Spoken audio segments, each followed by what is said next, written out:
So hello everyone, this is Divyanshi. Welcome to Gyanodaya के गुरुजी।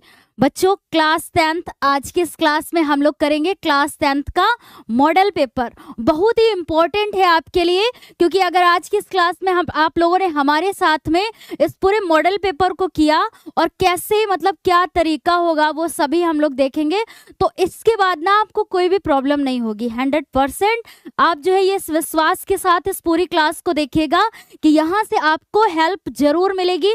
वैसे तो हम लोगों ने पिछली क्लासेस में भी मॉडल पेपर्स को किया है, ठीक है बच्चों, लेकिन इस क्लास में जो आज की इस क्लास में हम लोगों ने मॉडल पेपर को रखा है, इससे क्या होगा कि आपकी और भी ज़्यादा अच्छे से और भी प्रैक्टिस होगी और कुछ न्यू क्वेश्चन भी है। इससे पता चलेगा कि मतलब कैसे एग्जाम में आप बेहतर कर सकते हैं, ठीक है बच्चों। तो क्या है कि क्लास 10th का जो है मॉडल पेपर करेंगे हम लोग, बहुत ही ज़्यादा इम्पॉर्टेंट है।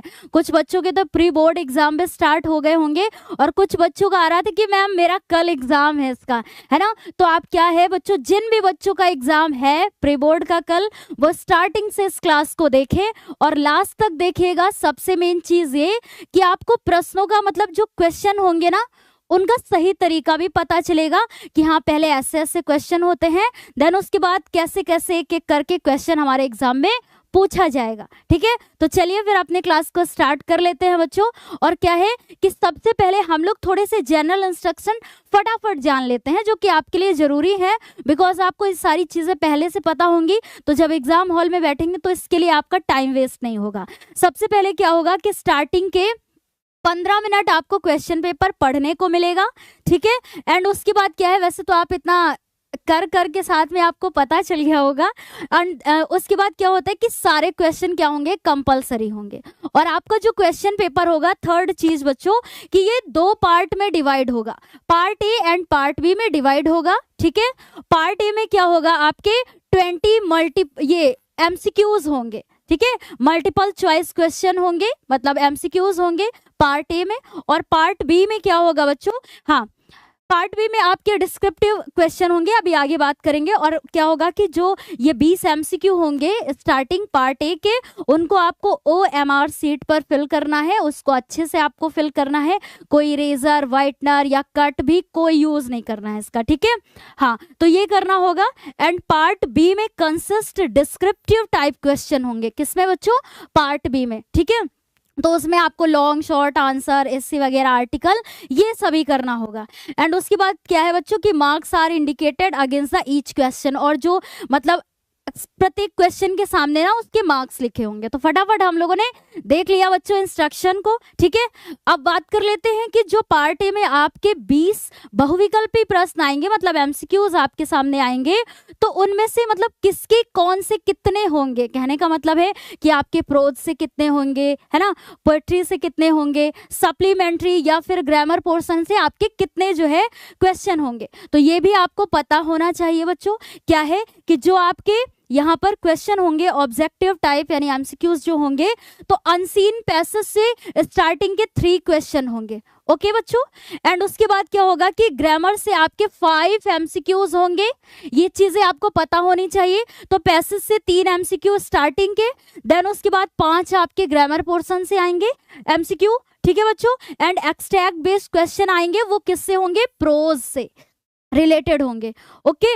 And then lesson based MCQ होंगे प्रोज के, तो ये कितने होंगे, 3, कितने होंगे बच्चों, 3। And extract based question poetry के होंगे, इनकी संख्या होगी 2। एंड उसके बाद सप्लीमेंट्री से टोटल कितने होंगे, 5। टोटल कितने हो गए, 20। आपको पता चल गया कि मैम प्रोज से इतने आएंगे, पोएट्री से इतने आएंगे, सप्लीमेंट्री। तो ये सारी चीजें भी आपको पता होनी चाहिए, ठीक है, क्योंकि आप जब तैयारी कर रहे हैं तो बच्चों फिर उसमें कोई भी कसर नहीं छोड़नी है, बात ये है, ठीक है। तो चलिए मैं देख लेती हूँ एक बार। हाँ, तो अभी हम लोग अब देखेंगे अपना पहला क्वेश्चन, है ना, जो हमें एमसीक्यूज करने हैं 20, और आप लोग की संख्या लगातार बढ़ रही है, तो प्लीज इसको फटाफट और भी ज्यादा शेयर कीजिए, ताकि जो है पिछली क्लास की तरह इससे भी हम लोग उससे भी कई गुना बेहतर आज की क्लास को बनाएं, ठीक है बच्चों। तो फटाफट जिसने भी अभी लाइक नहीं किया है कर दीजिए, शेयर नहीं किया है तो प्लीज फटाफट करिए बच्चों, क्योंकि कई लोगों के हो सकता है कि कल ही प्री बोर्ड उसका एग्जाम हो, ठीक है, तो उसकी थोड़ी सी हेल्प भी हो जाएगी। और देखिए, कर भला तो हो भला, इस भावना के साथ में चलिए फिर अपने क्लास को स्टार्ट करते हैं। ओके बच्चों, हाँ चलिए। फर्स्ट सबसे पहले क्या होगा कि आपको पेपर में बच्चों एक पैसेज मिलेगा, इससे रिलेटेड 3 एमसीक्यूज करेंगे हम लोग, है ना। तो फर्स्ट देख लेते हैं यहाँ पर 1 से 3 तक, मतलब फर्स्ट से 3rd नंबर तक हमारे ये इससे रिलेटेड होंगे क्वेश्चन। फर्स्ट क्वेश्चन ही क्या है डायरेक्ट देखते हैं, ठीक है, क्योंकि एग्जाम में भी आप ऐसे ही करिएगा, पहले क्वेश्चन पढ़ने का प्रयास करेंगे तब फिर आंसर आपको मिल जाएगा। क्या है, when was Florence Nightingale born. Okay, तो यहाँ पर टाइम दिया हुआ है बच्चों 1820 या फिर 1830, 1840 या फिर 50, ऑप्शन में आपको दिख रहा है, ठीक है। मैं साइड होके इस वजह से बोल रही हूँ। तो यहाँ पर आपको बताना है कि इसका सही जवाब क्या होगा बच्चों, ठीक है। कैसे आपको यहाँ पे तुरंत पता चलेगा, आज हाईलाइटेड दिख रहा है आपको, ठीक है, ताकि जो है आपकी भी प्रैक्टिस हो सके बच्चों इसके लिए। तो यहाँ पर पूछा कि when was Florence Nightingale born, इनका जन्म कब हुआ था, ठीक है, वो बताना है। और आपको पैसेज में दिख रहा है 12th में 1820 में इनका जन्म हुआ था। तो सही जवाब क्या होगा बच्चों, 1820। और क्या होगा कि एग्जाम में जैसे आपको इसको एक बार सरसरी नजर से पढ़ना होगा, पढ़ने के बाद ये मतलब कैसे भी पैसेज आ सकता है आपके एग्जाम में, और इतना टफ नहीं होगा बच्चों।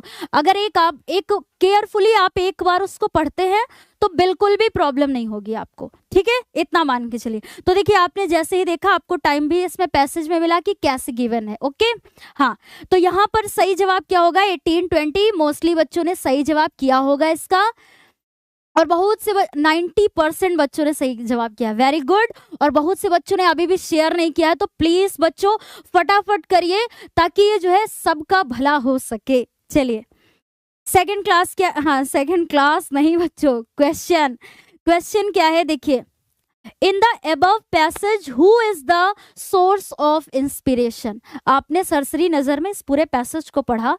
स्टार्टिंग में गिवन है Florence Nightingale was the first women who was awarded the, है ना, पूरा उन्हीं के बारे में दिया हुआ है। तो जब आप इसको पढ़ेंगे सरसरी नजर में तो आपने तुरंत समझ लिया कि यहाँ पर इंस्पिरेशन मतलब जैसे अभिप्रेरणा का स्रोत किसको बताया जा रहा है ना। तो किसको बताया जा रहा है बच्चों, मदर टेरेसा, उनकी तो यहाँ पर कोई भी बात नहीं हुई है। फ्लोरेंस नाइटिंगेल या फिर कस्तूरबा गांधी या नन ऑफ द अबव। तो आपने पैसेज ही देखा, स्टार्टिंग में ही थोड़ी सी लाइंस पढ़ी, तुरंत समझ जाएंगे कि आखिर इन्हीं की बात हो रही है इस पूरे पैसेज में। ओके, तो यहाँ पर सोर्स ऑफ इंस्पिरेशन किसको बोला गया है बच्चों, फ्लोरेंस नाइटिंगेल, ये होगा इसका सही जवाब।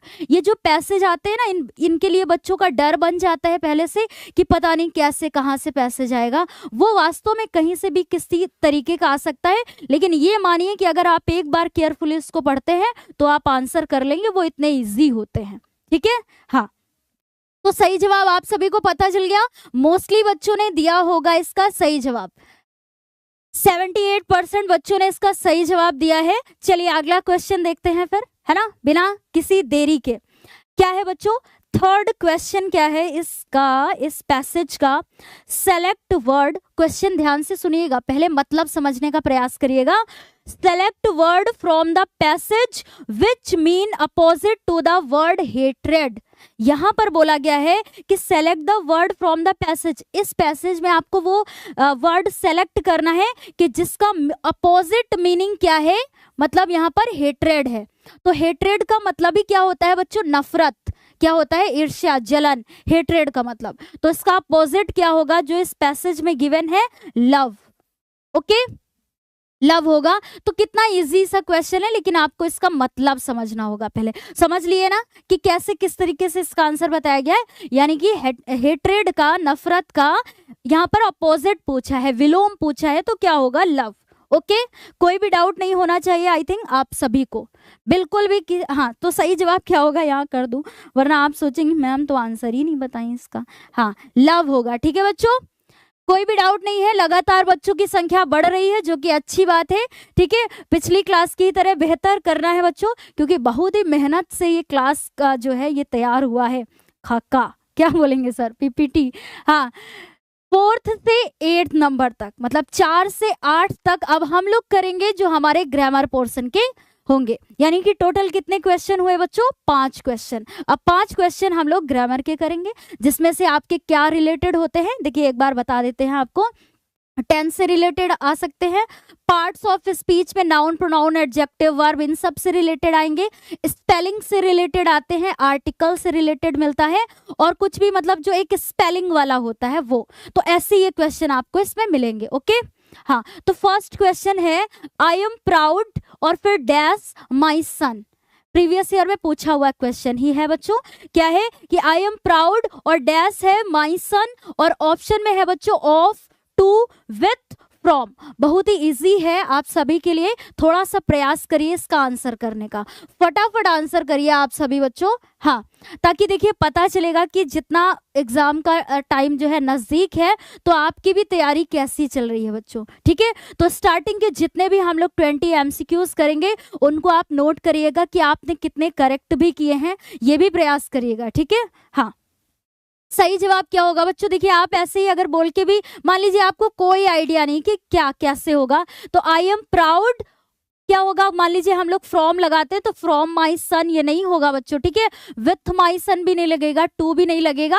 इसका सही जवाब क्या होगा कि I am proud of my son, ये होगा करेक्ट, और यही प्रीपोजिशन यहाँ पर यूज होगा। प्रीपोजिशन यूज होने की बात हो रही है, तो यहाँ पर बच्चों ऑफ ही यूज होगा। तो क्या हो जाएगा? I am proud of my son. सही जवाब क्या हो जाएगा? ऑफ। ठीक है, चलिए तो फिर आगे बढ़ते हैं बच्चों फटाफट। हाँ, लगातार बच्चों की संख्या बढ़ रही है, जो कि अच्छी बात है। सेकंड क्वेश्चन देख लेते हैं, बहुत इजी, ये रीऑर्डरिंग से आएगा, इसका नाम मैंने नहीं लिया था, ये रीऑर्डरिंग से एक क्वेश्चन आपके एग्जाम में जरूर आएगा। ठीक है, तो क्या है बच्चों? Rearrange the following word cluster to make a meaningful sentence and choose the correct arrangement. मतलब इसे आपको अरेंज करना है, इसे रीऑर्डरिंग भी बोलते हैं। ठीक है, ऑर्डर में सही क्रम में लगाना है आपको। तो जब भी आपने ऐसे एग्जाम में देखा बच्चों, ऑप्शन गिवन होंगे आपको, ठीक है, दिए जाएंगे, एंड आपको मेन ये देखना है, ये आपको दिख रहा है ना, ये लाइन ऐसे करके लिखा हुआ है ऑब्लिक लगा के, crow, clever, is, a, very, the bird, है ना। तुरंत आप सब्जेक्ट को उठाइए पहले, तो आप क्या करेंगे? द क्रो, क्या हो जाएगा? द क्रो, एंड उसके बाद हेल्पिंग वर्ब क्या लग जाएगी बच्चों? इज, है ना। एंड देन क्या यहाँ पर यूज होगा? आर्टिकल ए, फिर क्या हो जाएगा? वेरी, एंड उसके बाद क्लेवर एंड बर्ड। तो क्या बन गया? The crow is a very clever bird. सही जवाब होगा। ठीक है, तो सबसे पहले हम लोग सब्जेक्ट को यहां से उठाएंगे। मान लीजिए पहला देखते हैं, द वेरी क्लेवर, ऐसे कैसे हो सकता है? तो पहले हमें सब्जेक्ट को उठाना होगा, द क्रो।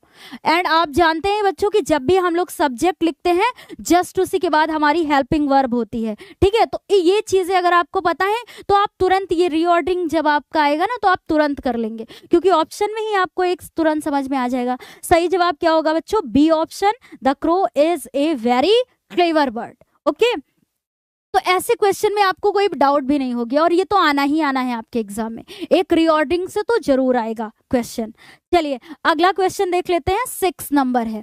अभी ये ग्रामर के ही होंगे, 8 नंबर तक लगातार 5 क्वेश्चन। हाँ, तो क्या है क्वेश्चन है बच्चों कि इसमें करना है आपको, choose the correct option to answer the following, fill in the blanks with the correct use of tenses. तो मैंने बताया कि ये टेंस भी पढ़ना होता है आपको, तो इससे रिलेटेड ऐसे ही एमसीक्यू आपके एग्जाम में आ सकता है। देखिए, माई मदर और फिर डैश लगा हुआ है, up early in the morning. सही जवाब देना है, लेकिन बच्चों आपको दिख रहा होगा मैम यहाँ 3 ही ऑप्शन दिए हुए हैं, लेकिन अभी आगे नहीं बढ़ाएंगे, क्योंकि मुझे इसकी चालाकी पता है कि अभी आंसर दिख जाएगा आपको। सही है ना सर? हाँ ठीक है, थोड़ा सा मिस्टेक हुई है, बट ठीक है, आई थिंक आपको यही इसी में आंसर मिल जाएगा। ठीक है, लेकिन 3 आपके एग्जाम में नहीं आएंगे ऑप्शन। क्या है? माई मदर, फिर dash, up early in the morning. Okay, अब आपको लिखा हुआ दिख रहा है बच्चों गेट, गेट्स, विल बी। अब देखिए फोर्थ ऑप्शन आपको बाद में दिखाएंगे, पहले आप इनमें सेलेक्ट करिए, क्या इन 3 में से कोई एक हो सकता है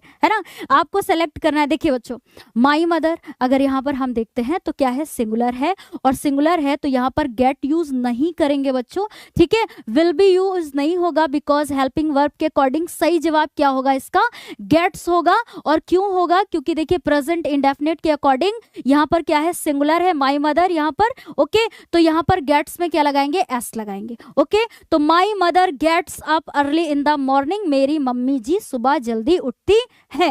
ओके, सही जवाब क्या होगा? गेट्स। लेकिन अगर अभी आपको हम फोर्थ ऑप्शन दिखाते ना, तो आपको आंसर ही आंसर जो है आपको पता चल जाता। Okay, shall be. तो सही जवाब क्या होगा बच्चों? गेट्स। कोई भी बच्चों को इसमें कंफ्यूजन नहीं होनी चाहिए, और मैंने कारण भी बताया बच्चों गेट्स क्यों लगाएंगे। मान लीजिए ये हमारा कौन सा टेंस है? प्रेजेंट इंडेफिनिट है, तो उसमें हम लोग एकवचन कर्ता के साथ वर्ब में क्या करते हैं? SEIS को ऐड करते हैं, सिंपल। ठीक है, कोई डाउट नहीं है बच्चों की। और देखिए भाई यहाँ पर, हाँ, हम ये कहना चाहते हैं कि अभी संख्या बढ़नी चाहिए बच्चों, ठीक है। और लाइक भी नहीं किया है, तो जिसने नहीं किया है ईमानदारी के साथ में कर दीजिए, आपका कुछ भी नहीं जाएगा। इसके लिए इतना तो आप कर ही सकते हैं ना। तो देखिए बच्चों क्या है कि संख्या भी थोड़ा सा बढ़नी चाहिए, इसे शेयर कीजिए ताकि हर एक बच्चे के पास ये पहुंच सके जिनके पास इतने अच्छे रिसोर्स नहीं होते हैं। लेकिन फोन तो एक होता ही है ना, वो तो फैमिली मेंबर का भी होता है, तब भी चल जाता है, तो कम से कम उसके लिए थोड़ी सी हेल्प हो सके। ओके बच्चों, हाँ, तो सही जवाब आप सभी को पता चला। आई थिंक कि कोई भी डाउट नहीं होगा। चलिए अगला क्वेश्चन देख लेते हैं। अच्छी बात है, ठीक है। चलिए 7 नंबर क्वेश्चन क्या होगा? मैं तो सोच रही थी कि अगले पेज पे आएगा, ठीक है। और ठंडी तो बहुत ज्यादा हो ही रही है, आप सभी को पता है, ठीक है, ठंडी बहुत ज्यादा ही हो रही है। Which of the following word is miss spelled? यहाँ पर बताया गया बच्चों, देखिए मैंने बताया आपसे कि एक स्पेलिंग से रिलेटेड भी आपके एग्जाम में MCQ आएगा। तो आज की मतलब इस क्लास को भी देखने के बाद आपको ये डाउट नहीं होना चाहिए कि मैम ग्रामर में क्या क्या आता है, क्योंकि अभी भी बच्चे ऐसे ही क्वेश्चन करते हैं कि मैम ये इससे आएगा कि नहीं आएगा, इससे आएगा। ये आप सब मतलब ये एक्सक्यूजेस आपके माइंड में अब नहीं होने चाहिए। Which of the following word is miss spelled? ठीक है, यहाँ पर आपको बताना है कि कौन सा इसमें करेक्ट नहीं है, मिस स्पेल्ड है। ओके, तो यहाँ पर देखिए बच्चों, बिलीव, अगर आपने स्पेलिंग पे कभी भी ध्यान दिया होगा, ठीक है, तो ये मोस्टली बच्चों को कंफ्यूजन होती है कि मैम ई आगे होता है कि आई आगे होता है। वैसे अगर हम यहाँ पर बोले बिलीव तो बच्चों ये करेक्ट है। ओके, BELIEVE होता है बिलीव। इसी तरीके से सेम क्या होता है कि जो है डिसीव एंड रिसीव, ये तीनों करेक्ट है। और पूछा है कि करेक्ट नहीं है वो बताना है आपको, तो यहाँ पर क्या होगा? अचीव। अच्छा, आपके माइंड में आ रहा होगा बिलीव तो हो गया विश्वास करना, डिसीव मतलब हो गया धोखा देना, रिसीव मतलब हो गया प्राप्त करना, ठीक है। और अचीव में स्पेलिंग रॉन्ग है, तो आप सोच रहे होंगे कि मैम रॉन्ग है तो सही इसकी स्पेलिंग क्या होगी? तो क्या होगी बच्चों? ACHEIVE, ठीक है, ये स्पेलिंग होगी करेक्ट। तो यहाँ पर मतलब जो करेक्ट नहीं है वो पूछा है, मिस स्पेल्ड पूछा है, तो सही जवाब बच्चों क्या होगा यहाँ पर? अचीव, क्योंकि ये करेक्ट स्पेलिंग यहाँ पर नहीं दी हुई है। आई थिंक अब आप सभी को कोई भी डाउट नहीं होगा, ठीक है। अच्छा, कितने बच्चे इसका सही जवाब दिए सर बताइए, मैं साइड हो जाती हूँ। हाँ, बिलीव, अचीव, कितने? 55% बच्चों ने इसका सही जवाब दिया है। तो आई थिंक आपको अब कोई भी समस्या नहीं होगी, ठीक है। ये स्पेलिंग आपकी रॉन्ग है, मैंने बताया कि आई आगे और ई पीछे होगा, ठीक। चलिए, हाँ, अभी क्या है कि अगला क्वेश्चन देख लेते हैं। हाँ, इसका सही जवाब क्या होगा? अचीव। एंड लास्ट क्वेश्चन है, यहाँ पर क्वेश्चन है बच्चों ग्रामर से, ठीक है, इसका लास्ट क्वेश्चन है, देन हम लोग अपने प्रोस्पेरिटी सप्लीमेंट्री पे आएंगे। हाँ, choose correct option to answer the following, इसमें करना है आपको कि मतलब एक इस तरीके का भी क्वेश्चन आपके एग्जाम में आ सकता है। Okay, one who can not speak, मतलब एक ऐसा व्यक्ति जो बोल नहीं सकता है, उसे क्या बोलते हैं? तो ऐसे एक अगर मान लीजिए आपके एग्जाम में आ गया तो आपको इनका मीनिंग पता होना चाहिए, ठीक है। तो जो बोल नहीं सकता है, फटाफट जवाब दीजिए, क्या होना चाहिए यहाँ पर? डेफ होना चाहिए, डम्ब होना चाहिए, ब्लाइंड होना चाहिए, या फिर बच्चों लेम होना चाहिए, है ना। डेफ का मतलब क्या होता है कि हम बोले तो बहरा, जो सुन नहीं सकता है, और डम्ब का मतलब होगा गूंगा, जो बोल नहीं सकता है, और ब्लाइंड मतलब हो गया जिसको दिखाई नहीं देता है, अंधा व्यक्ति, है ना। और लेम मतलब जो चल नहीं सकता है, लंगड़ा व्यक्ति। तो यहाँ पर बोला गया है कि one who can not speak, जो बोल नहीं सकता है, तो सही जवाब क्या होगा बच्चों? यहाँ पर डम्ब। ओके, गूंगा मैं लिख दूं क्या? अच्छा, गूंगा, ठीक है। और ब्लाइंड की बात करें तो क्या होता है बच्चों? अंधा, जो देख नहीं सकता है। ओके, लेम की बात करें तो क्या होगा? लंगड़ा। हाँ, और अच्छा एक यही बच रहा है तो मैं यहाँ लिख देती हूँ, डेफ का क्या होगा? बहरा, जो सुन नहीं सकता है। तो कोई, अच्छा चलिए ठीक है, कोई बात नहीं।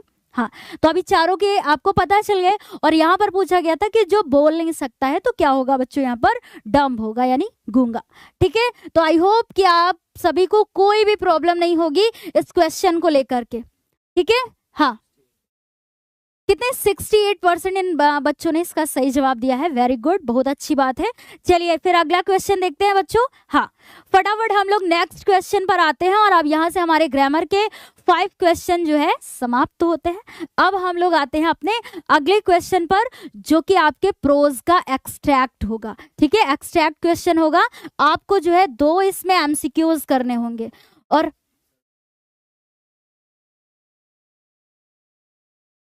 हाँ, तो देखिए बच्चों, अभी स्टार्ट करते हैं इसको। आप जानते हैं कि मैम हाँ ये प्रोज का है, इससे रिलेटेड 2 क्वेश्चन आते हैं। और जब हम लोगों ने पिछली क्लास की थी तो भैया बहुत धमाका मचा दिए थे आप सभी, इतना ज़्यादा कि सर बोलने लगे कि मैम आपकी क्लास में बच्चे ज़्यादा आ गए हैं। आज देखो थोड़ा सा मुझे थोड़ा मामला जो है डाउन डाउन लग रहा है। ऐसा क्यों है बच्चों? ठीक है, होना चाहिए ताकि सर को हमसे ज़्यादा खुशी होगी, इतना हम जानते हैं, ठीक है बच्चों। अगर क्लास में बच्चों की संख्या ज्यादा होगी, हमसे ज्यादा खुशी सर को होगी, क्योंकि बहुत मेहनत करते हैं बच्चों। वो आप सभी अभी नहीं उसको समझ सकते हैं। फिर क्या है कि जब थोड़ा सा समय आपका भी ऐसे जब बीतेगा ना और आप रियल स्टेज पे आएंगे अपने लाइफ की, तब इन सारी चीज़ों की इम्पोर्टेंस आपको पता चलेगी कि वास्तव में आपका जीवन मतलब कैसा हम सोचते हैं पहले और फिर आगे चल करके होता क्या है। मतलब यहाँ पर तो ऐसा है कि जो अभी मतलब क्या है बच्चों, वो अभी सबके मतलब क्या है, आप लोग ये आपकी जो एज है ना, यहाँ पर अभी आपको कुछ ऐसा समझ में नहीं आएगा। बस इतना करना है कि ये जो आपका बचा हुआ समय है एग्जाम से पहले, दबा के पढ़ाई करनी है बस आपको, ठीक है। फिर तो दुनियादारी वो बाद में आप देखेंगे, और समय जब ये स्टेज आएगी आपके लाइफ में ना, तो मतलब आप क्या है कि खुद ही समझ जाएंगे सारी चीज़ों को कि वास्तव में लाइफ होती क्या है, ठीक है बच्चों। तो बस सर की मेहनत को समझिए, उनके सैक्रिफाइस को थोड़ा सा इम्पोर्टेंस दीजिए, है ना। और इसी बात पे फिर फटाफट शेयर भी कीजिए, ताकि जो है मतलब हम लोग के अंदर भी बच्चों आता है कि मतलब ज़्यादा से ज़्यादा क्लास में अच्छा करने का प्रयास किया जाता है, ठीक है। तो चलिए फिर वापस से आते हैं अपने इस क्लास में। हाँ, तो देखिए बच्चों 9 से 10 नंबर जो हमारे क्वेश्चन होंगे वो प्रोज के एक्सट्रैक्ट से अब होंगे, ठीक है। आपको ऐसा ही मिलेगा देखने को। 9 नंबर क्या है कि complete the sentence by choosing the most suitable option.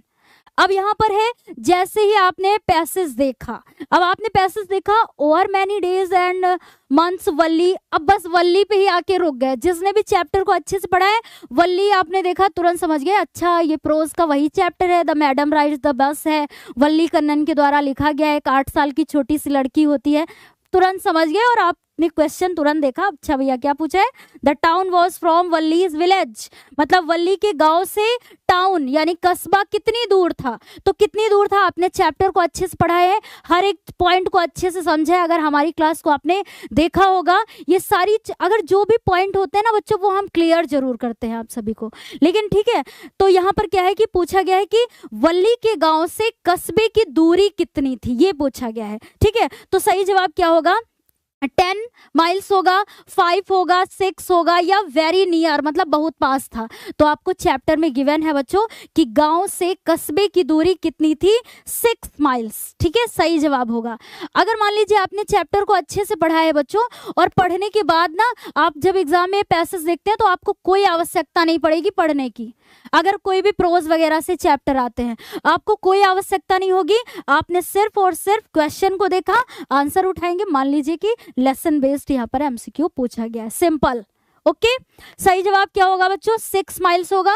Mostly बच्चे इसका सही जवाब कर रहे होंगे, है ना। हाँ, क्या है जल्दी से बताइएगा फटाफट, 6 माइल्स। चलिए अगला क्वेश्चन देख लेते हैं बच्चों इसी एक्सट्रैक्ट से। The fair of the bus was 1 वे, एक साइड से बस का किराया कितना था, कितना था बच्चों, हम लोगों ने चैप्टर में पढ़ा था कि कितना था एक साइड से, और फिर मतलब पूरे राउंड का टोटल कितना था 60। तो एक साइड से पूछा है, तो सही जवाब क्या होगा बच्चों, 30 पैसे, है ना। 50 पैसे दिया था, 20 दिया था, 40 दिया था। तो हम लोगों ने पढ़ा था कि आने में 30 पैसे और जाने में 30 पैसे, टोटल 60 पैसे अरेंज किए थे वल्ली ने, जो कि 8 साल की छोटी सी लड़की होती है। तो 9 से 10 तक हम लोगों ने प्रोज के देख लिए, यहाँ पर इतना ये हो गया बच्चों। अब 11 से 13 क्वेश्चन हम लोग देखेंगे, यहाँ पर किसके होंगे वो, choose the correct option to answer the following question. हाँ, अब जो है अभी एक्सट्रैक्ट देख रहे थे, अब हम लोग को लेसन बेस्ड एमसीक्यू करने हैं। क्वेश्चन क्या है बच्चों, what was Gautam Buddha's early name. Gautam Buddha का अर्ली नेम क्या था, मतलब उनका बचपन का नाम क्या था। आपने प्रोज में चैप्टर पढ़ा है द सरमन एट बनारस, है ना, इसे पढ़ा है आपने। उसी चैप्टर में गिवन था कि गौतम बुद्ध का अर्ली नेम क्या है, सिद्धा, साधु या सिद्धार्था या सिंधु। फटाफट जवाब दीजिए, आप सभी को टाइम मिल रहा है, जल्दी से आंसर कीजिए बच्चों। वेरी गुड, मोस्टली बच्चे सही जवाब कर रहे हैं। इसका क्या होगा बच्चों, देखिए सिद्धा, सिद्धू ये नहीं होगा बच्चों, क्या होगा, सिद्धार्था होगा इसका सही जवाब। ठीक है, गौतम बुद्ध का अर्ली नेम क्या है, सिद्धार्था, और चैप्टर में भी गिवन था बच्चों द सरमन एट बनारस, आपके प्रोज में ये चैप्टर है, हाँ सिद्धार्था। एंड अगला क्वेश्चन देखते हैं बच्चों। ठीक है, 12th नंबर क्या है क्वेश्चन, मतलब 11 to 13 क्या होंगे, 3 क्वेश्चन आपके प्रोज से लेसन बेस्ड होंगे, मतलब जो आपके चैप्टर से रिलेटेड होंगे। ठीक है, who gifted a diary to Anne, most important question, and ये क्या है, रिपीटेड क्वेश्चन भी है, कई बार पूछा है, इंपॉर्टेंट क्वेश्चन है बच्चों। क्या है कि एनी फ्रैंक को डायरी किसने गिफ्ट की थी, किसने दिया था। ठीक है, तो हर मदर, उनकी माता जी ने, या हर फादर, हर सिस्टर, या फिर क्या है अगला ऑप्शन क्या है, हर ब्रदर। तो सही जवाब बच्चों यहाँ पर क्या होगा कि जो है who gifted a diary to Anne, सही जवाब होगा इसका हर फादर, उसके पिताजी के द्वारा एनी फ्रैंक को डायरी दी गई थी। ठीक है, उसने रियल लैंग्वेज किसमें, डच में लिखा था, एंड उनके पिताजी ने उसको पब्लिश करवाया था इंग्लिश में। ऐसे कई सारी चीजें हम लोगों ने चैप्टर में पढ़ी थी। ओके, अगला क्या है बच्चों, 13 नंबर क्वेश्चन है, where did the Arab keep the otter. अरब जो है ऑटर को मतलब किसमें पैक करके लाए थे, कहने का मतलब है कि where did the Arab keep the otter, अरब ने मतलब ऑटर को, ऑटर जो मिसबिल नाम का ऑटर था उसको किस चीज में उन्होंने रखा था। ठीक है, कहाँ पैक करके रखा था, तो देखिए बच्चों, in a sack, in a bag, in a sack, या फिर इन द पॉकेट, सॉरी ये बॉक्स था। ठीक है, बॉक्स में, बैग में, सैक में, या फिर पॉकेट में। सैक बोले तो बच्चों क्या होता है कि एक बोरा, और यही सही जवाब होगा इसका, क्योंकि हम लोगों ने चैप्टर में पढ़ा था मिसबिल दी ऑटर में कि वो एक बोरे में पैक करके अरब्स के द्वारा ऑटर लाया गया था। ठीक है, तो सही जवाब होगा बच्चों यहाँ पर इन ए सैक। ओके, बिना किसी डाउट के। ये इतनी बार क्वेश्चन किए होंगे ना आप सभी ने, तो आपको भी मतलब प्रैक्टिस की भी जरूरत है बच्चों। देखिए, जिनकी अच्छी तैयारी चल रही है उनको प्रैक्टिस की भी बहुत ज्यादा जरूरी है। ठीक है, और जिन्होंने अभी भी वास्तव में नहीं पढ़ा है उनके लिए भी क्या है बच्चों कि जितना भी अगर ये मॉडल पेपर में जो भी क्वेश्चन रखे जाते हैं वो प्रीवियस ईयर के ही होते हैं। ठीक है बच्चों, तो ये मान के चलिए कि वो आपके लिए इंपॉर्टेंट ही होता है। अब कैसे क्वेश्चन आएंगे, अब आपके पोएट्री से एक्सट्रैक्ट बेस्ड क्वेश्चन आएंगे, और वैसे भी पहले हम लोगों ने इनकी संख्या देखी थी, तो पिछले का सही जवाब हम लोगों ने देख लिया। अब आप सभी तैयार हैं पोएट्री के लिए। लगभग 3000 बच्चे हो चुके हैं, है ना, और क्या है कि इसका मतलब है आप सभी शेयर कर रहे हैं। वेरी गुड बच्चों। ठीक है, क्या सर, अच्छा, लेकिन जितने बच्चे देख रहे हैं उन्होंने लाइक नहीं किया, सर ने ऐसा बोला है, तो प्लीज कर दीजिए फटाफट। ठीक है, क्योंकि जो है आप सभी देख सकते हैं, इसके लिए बताने की आवश्यकता नहीं है। देखिए बच्चों, अब क्या है कि पोएट्री से रिलेटेड होंगे हमारे एक्सट्रैक्ट बेस्ड क्वेश्चन। ओके, अब इसमें क्वेश्चन पहले क्या पूछा है, क्वेश्चन पे ध्यान देंगे। Who is the poet of the poem from which the above stanza has been extracted. इस तरीके से क्वेश्चन आ सकता है, मतलब क्वेश्चन का मतलब है who is the poet of the poem, इस पोएम के पोएट कौन है, which the above stanza has been extracted, मतलब जहां से ये लिया गया है। ठीक है, और पोयम का नाम क्या है बच्चों, देखिए अभी ये तो हमें बताना ही था। ठीक है, ये बताना है बच्चों, जैसे ही आपने लाइंस पढ़ी, अब देखिए कुछ बच्चे धुरंधर होते हैं, पढ़े हुए होते हैं, और एग्जाम में जैसे आपने लाइंस देखी, he stalks in his vivid stripes the few steps of his cage on pads of velvet quiet in his quiet rage. इसमें आपने पढ़ा था कि एक केज के अंदर जो है टाइगर, है ना, बाघ जो है वो उन्हीं उसी मतलब फिक्स दायरे में चलता रहता है अपने विविड स्ट्राइप्स, मतलब यहाँ पर देखिए स्टक्स मतलब होता है शान से अकड़ के साथ चलना, है ना। विविड स्ट्राइप्स मतलब उसकी विविड मतलब क्लियर, क्या बोले तो चमकदार, है ना, चमकदार उसकी स्ट्राइप्स मतलब धारियों के साथ वो अपने उसी केज में क्या शान से अकड़ करके चलता रहता है। And on pads of velvet quite, और उसके जो पैड्स मतलब जो उसके पैर होते हैं ना मखमली गद्दे के समान, वो जब उसमें चलता है तो लोग उसके चलने की आहट तक भी नहीं महसूस कर पाते हैं। तो यहाँ पर बोला गया है, आपने जैसे ही लाइंस को देखा बच्चों तुरंत पहचान लिया, the tiger in the zoo poem, है ना, written by Leslie Norris. Leslie Norris के द्वारा ये लिखा गया है ये poem, the tiger in the zoo, आपके पोएट्री में थर्ड है पोयम। ओके, वहीं से ये स्टैंजा लिया गया है और पूछा है कि किसके द्वारा लिखा गया है, तो वॉल्ट विटमैन बच्चों, लेस्ली नॉरिस या रॉबर्ट फ्रॉस्ट या रॉबिन क्लेन। तो सही जवाब क्या होगा बच्चों, लेस्ली नॉरिस। इनको तो आप ऐसे माइंड में रखिए अपने। अच्छा, पोएट्री की थर्ड पोयम क्या है, the tiger in the zoo, Leslie Norris, है ना, ऐसे करके स्टार्टिंग की जैसे दो रॉबर्ट फ्रॉस्ट के द्वारा। तो ऐसे क्वेश्चन बन सकता है किसी भी पोयम से, ठीक है बच्चों। हाँ, तो यहाँ पर हम लोगों ने देखा सही जवाब क्या होगा बच्चों, लेस्ली नॉरिस। मोस्टली बच्चे इसका सही जवाब दिए होंगे। कितने दिए हैं बच्चों ने जवाब इसका सर पोल में? Okay, no problem sir. हाँ चलिए, तो बच्चों देखिए बिना टाइम वेस्ट किए हम लोग अब अपना जो है अगला क्वेश्चन देखते हैं, क्योंकि पोएट्री से रिलेटेड आपके एग्जाम में दो क्वेश्चन आएंगे। एक तो पूछा गया कि लेस्ली नॉरिस इनके द्वारा लिखा गया है। अगला 15 नंबर क्वेश्चन है, what is the title of the poem, poem का टाइटल क्या है, ठीक है। तो animals, fire and eyes, A tiger in the जू और द ट्रीज। तो अभी देखा आप लोगों ने, है ना, वो तो इतना पहले ही बोल चुके हैं। सही जवाब इसमें क्या होगा बच्चों, what is the title of the poem, A tiger in the जू, ठीक है। जैसे आपने इन लाइंस को पढ़ी ना बच्चों और पोयम आपने अच्छे से पढ़ा है, तो आप तुरंत पहचान जाएंगे कि हाँ नहीं ये पोयम है और ये इनके द्वारा लिखी गई है। इसलिए जब भी हम लोग क्लास करते हैं तो उसमें बोलते हैं बच्चों कि राइटर और पोएट का नाम जरूर ध्यान में रखिएगा, है ना। ये लाइंस भी आपको याद हो गई होंगी जो बच्चे लगातार हमारी क्लास को देखते होंगे। सही जवाब है बच्चों द टाइगर इन द जू इसका। तो अब हम लोगों ने पोएट्री के भी दो क्वेश्चन कर लिए।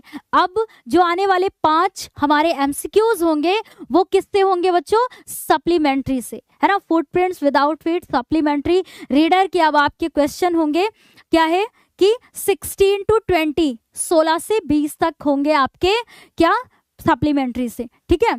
तो इसमें करना है 16 नंबर क्या है, रिचर्ड एब्राइट वॉज एन, और 22 और 23 में ये क्वेश्चन पूछा गया है। अब आपने देखिए जैसे सारे चैप्टर को पढ़ रखा है तो आपने रिचर्ड एच एब्राइट का नेम देखा, ठीक है। इनका पूरा नाम ऐसे ही चैप्टर में गिवन है, रिचर्ड एच एब्राइट। तो आपने देखा कि हाँ ये चैप्टर हमारी सप्लीमेंट्री में है, the making of a scientist ऐसे करके चैप्टर है।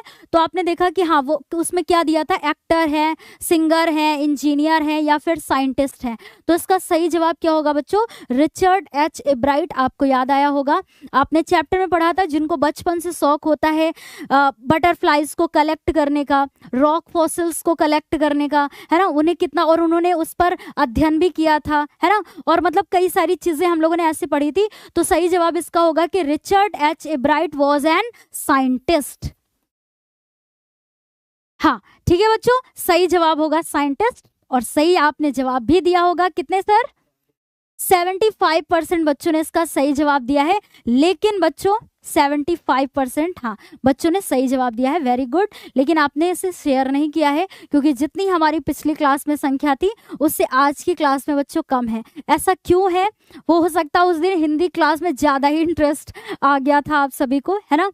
तो क्या है बच्चों, इसका सही जवाब होगा साइंटिस्ट। ओके, ऐसे ही क्वेश्चन आपके एग्जाम में आपको देखने को मिलेंगे।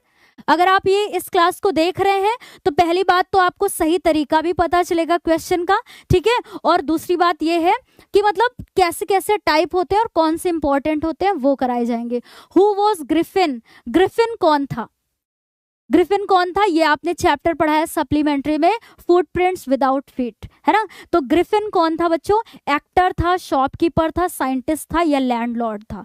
सही जवाब क्या होगा, फटाफट आप सभी आंसर कीजिए। ग्रिफिन कौन था? फुटप्रिंट्स विदाउट फीट में आपने पढ़ा था कि ग्रिफिन नाम का एक साइंटिस्ट होता है जिसने एक मतलब ऐसे वो की थी, ड्रग्स की खोज करी थी कि जिसको उसने पी लिया था और पीने के बाद वो ट्रांसपेरेंट हो गया था, मतलब इनविजिबल हो गया था, लोगों को दिखाई नहीं दे रहा था, है ना। तो सही जवाब क्या होगा बच्चों? Griffin was an scientist. ये हम लोगों ने चैप्टर में पढ़ा था कि वो एक वैज्ञानिक था। तो रिचर्ड एच ब्राइट पिछला पूछा था, वो भी साइंटिस्ट थे, है ना। उन्होंने बटरफ्लाइज पर स्टडी की थी। और अगर ऐसा क्वेश्चन पूछता है कि ग्रिफिन, तो ये भी साइंटिस्ट है बच्चों। ये 5th चैप्टर है आपके किसमें? सप्लीमेंट्री में। और इसमें क्या है कि इन्होंने अपने आप को इनविजिबल कर लिया था, ठीक है। वो क्या लिक्विड का यूज करके इनविजिबल और अदृश्य हो गए थे, लोगों को दिख नहीं रहे थे। तो ऐसा हम लोगों ने ये पढ़ा था बच्चों, फुटप्रिंट्स। 68% बच्चों ने इसका सही जवाब दिया है, जो कि अच्छी बात है। तो ये सारे क्वेश्चन तो आपको क्लियर होने चाहिए। तो इसी बात पे हम लोग अगला क्वेश्चन देखते हैं, ठीक है। टाइम वेस्ट नहीं करना है बच्चों। होरेस डैनबीज जॉब वॉज, होरेस डैनबीज की जॉब क्या थी? तो आपने जैसे ही नेम पढ़ा और जिन बच्चों ने सारे चैप्टर को पढ़ रखा है, तुरंत आपका माइंड जाएगा कि हाँ ये कैरेक्टर किस स्टोरी का है ना। तो आपको याद आया कि एक क्वेश्चन ऑफ ट्रस्ट स्टोरी का है। होरेस डैनबी, उसकी जॉब क्या थी बच्चों? तो मेकिंग ज्वेलरी, ज्वेलरी बनाने की थी, या फिर राइटिंग बुक्स, बुक्स लिखता था, या मेकिंग लॉक्स, या फिर मेकिंग टॉयज। तो सही जवाब इसका क्या होगा बच्चों कि जो होरेस डैनबी था उसकी जॉब क्या थी कि यहाँ पर लॉक्स, हाँ मेकिंग लॉक्स। वो क्या ये लॉक को बनाने का काम करता था। लॉक, यस, हाँ क्या बोलते हैं बच्चों इसको? ताला बोलते हैं। अब इतना तो पता ही होगा आप सभी को, है ना। तो ये होगा इसका सही जवाब, ठीक है। हाँ चलिए अगला क्वेश्चन देखते हैं बच्चों। अगला क्वेश्चन क्या है? Where was the safe in the room. ये बच्चों इसी एक क्वेश्चन ऑफ ट्रस्ट का ही क्वेश्चन है कि where was the safe in the room, कमरे में तिजोरी कहाँ पर थी? कहाँ पर थी? ये हम लोगों ने चैप्टर में पढ़ा था। बिहाइंड ए बॉक्स, एक बॉक्स के पीछे थी, बिहाइंड ए कर्टेन, एक पर्दे के पीछे थी, या बिहाइंड ए पॉट, या फिर बिहाइंड ए पेंटिंग। सही जवाब क्या होगा? कितना इजी सा क्वेश्चन है। एक क्वेश्चन ऑफ ट्रस्ट में हम लोगों ने पढ़ा था कि जो सेफ थी कमरे में वो पेंटिंग के पीछे थी, ठीक है बच्चों, बिहाइंड ए पेंटिंग। अच्छा लास्ट में एक इम्पॉर्टेंट बात आपको बताएंगे और आप भी देखेंगे कि बच्चे कितने सहमत होते हैं उस बात से, तो फिर आगे आपके लिए ऐसा किया जाएगा, ठीक है। लेकिन वो लास्ट में, ओके। पहले करना है पूरा हमें क्या, क्लास को कंप्लीट। तो बिहाइंड ए पेंटिंग होगा इसका बच्चों सही जवाब। एंड अगला क्वेश्चन है बच्चों क्या है? द नरेटर वॉज ए, फिर डैश है, इन ट्रायम्फ ऑफ सर्जरी। आपने ट्रायम्फ ऑफ सर्जरी देखा, तुरंत आपके माइंड में आ गया कि मैम ये तो सप्लीमेंट्री का फर्स्ट चैप्टर है ना। Triumph of surgery. अब पूछे कि नरेटर वॉज ए, वो क्या था? पेंटर था, एक्टर था, सिंगर था, वेटरिनरी सर्जन था। वेटरिनरी सर्जन क्या होता है बच्चों? जानवर का डॉक्टर, अरे जानवर, एनिमल स्पेशलिस्ट है ना, क्या बोलेंगे, जानवर स्पेशलिस्ट, जानवर का जो विशेषज्ञ होता है, ठीक है, क्या स्पेशलिस्ट। अरे भैया अब देखिए भाई ठंडी बहुत ज्यादा हो रही है और वैसे भी आप सभी देख सकते हैं कि ये रेड हो गया ना सर हाँ हर तरफ कोहरा ही कोहरा है। तो ये मान के चलिए जो द फॉग पोयम है ना, उसका कुछ ना कुछ तो जरूर आएगा आपके एग्जाम में, चाहे सेंट्रल आइडिया आ जाए, क्योंकि इस बार कोहरा भी बहुत ज़्यादा है, फॉग। और आपने ये पोएट्री में 8th पोयम भी पढ़ी है फॉग। तो चाहे सेंट्रल आइडिया है, चाहे शॉर्ट आंसर है, चाहे लाइन्स ही आप क्यों, और अगर सेंट्रल आइडिया शॉर्ट आंसर ना है तो आप 4 लाइन उसकी लिख के चले आइएगा फॉग की, है ना। ये तो आपके हाथ में है ना बच्चों, ठीक है। तो क्योंकि ना ठंडी बहुत ज़्यादा हो रही है, यही कारण है जो हमारा ये विशेषज्ञ स्पेशलिस्ट का लड़खड़ा जाना, ठीक है। कोई बात नहीं बच्चों, सबके साथ होता है, मेरे ही साथ नहीं हुआ है। Veterinary surgeon, okay. तो जैसे ही आपने देखा बच्चों, ट्रायम्फ ऑफ सर्जरी में जो नरेटर थे मतलब कथावाचक, वो क्या थे बच्चों? वो जानवरों के विशेषज्ञ थे, उन्होंने ट्रिकी का इलाज भी किया था, ऐसा हम लोगों ने पढ़ा था। तो यहाँ से हम लोग अपने पूरे 20 जो है बहुविकल्पी प्रश्नों को करते हैं कंप्लीट। आपकी संख्या लगातार बनी हुई है, बस उतनी ही, ना हिलना डुलना तो है ही नहीं, कोई इसमें मूवमेंट नहीं हो रहा है। लेकिन अच्छी बात है बच्चों कि जो बच्चे पढ़ने वाले हैं सिर्फ वो यहाँ पर रुके हुए हैं, और खुशी होती है कि अगर 1000 बच्चों में 4 बच्चा भी पढ़ने वाला है तब भी उसी के बराबर ही खुशी होती है बच्चों, ठीक है। अच्छी बात है, जिस मेहनत से आप पढ़ाई कर रहे हैं बस ऐसा ही एम बना के रखिए, आप एग्जाम में सबसे बेहतर करके आएंगे, ये अपने जो है अंदर से विश्वास बना के रखिएगा। चलिए, तो अब जो है एमसीक्यू सारे क्या होते हैं, कंप्लीट होते हैं। अब आएंगे हम लोग अपने डिस्क्रिप्टिव क्वेश्चन पर, ठीक है। और इसके पहले जो हम लोगों ने मॉडल पेपर को किया था पिछली क्लासेस में, वो आपको डिस्क्रिप्शन बॉक्स में लिंक जो है गिवन है, ओके, मिल जाएगी। हाँ, चलिए, अच्छी बात है कि आप सभी का इतना जो है लगातार ये बना हुआ है। अब पार्ट बी में बच्चों हम लोग क्या करेंगे, डिस्क्रिप्टिव टाइप क्वेश्चन को करेंगे। इसमें आपके रीडिंग वाले भी होंगे, ठीक है, रीडिंग करके उसका आंसर करना होगा, राइटिंग होगा, एंड ग्रामर से होंगे बच्चों, एंड लिटरेचर, ओके। हाँ, तो अब जो है स्टार्ट करते हैं। फर्स्ट आपका पैसेज होगा, ये ऐसे कहीं से भी हो सकता है, इसको आप समझिएगा, एक बार प्रयास करिएगा करने का, ठीक है। सर थोड़ा सा पानी मंगवा दीजिएगा। क्या है, फर्स्ट क्वेश्चन है यहाँ पर कि मतलब ये आपको एग्जाम में ऐसे करके पैसेज आएगा, कैसे भी आ सकता है। अगर आप उसको एक बार केयरफुली रीड करते हैं, आप ऑलरेडी जो है उनके आंसर यहीं से ढूंढ लेंगे, ओके। तो देखिए क्वेश्चन क्या है, ये हम आपको एक्सप्लेन कर देते हैं बच्चों, ठीक है, इसका मीनिंग भी आपको बता देते हैं। फिर जब आप थोड़ा सा इसका स्क्रीनशॉट भी ले सकते हैं कि हाँ ये पैसेज इंपॉर्टेंट भी है आपके लिए, ओके। फर्स्ट क्वेश्चन है, why do we sometimes envy rich people. Envy का मतलब होता है जैसे ईर्ष्या करना, जलन, है ना, ईर्ष्या दोष की भावना को इसको बोलते हैं। तो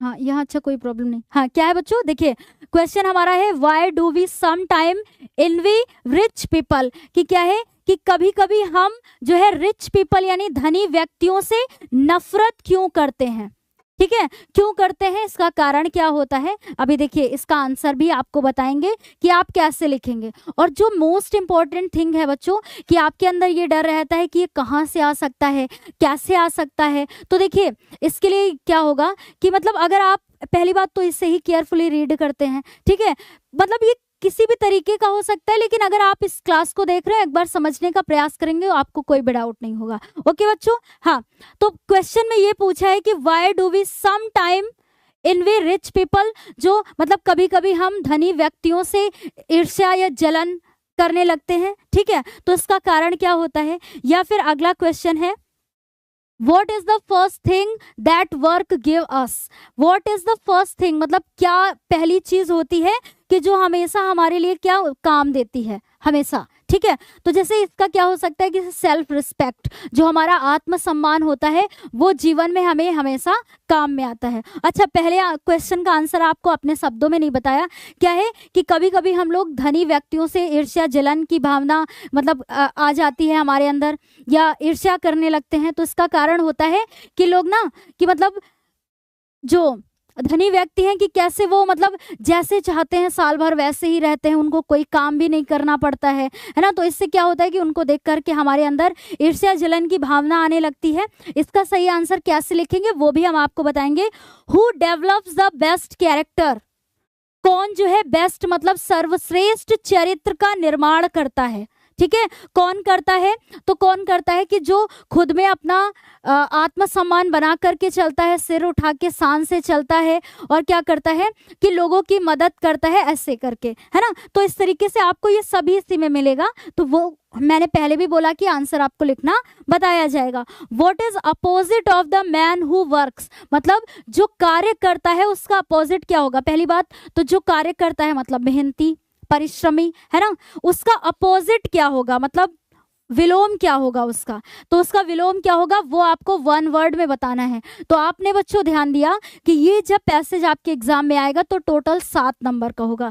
4 क्वेश्चन होंगे, 3 स्टार्टिंग के क्वेश्चन 2-2 नंबर के आपके होंगे, और लास्ट का वोक्यूबलरी बेस्ड होगा जो कि आना ही आना होता है आपके एग्जाम में एक, ठीक है।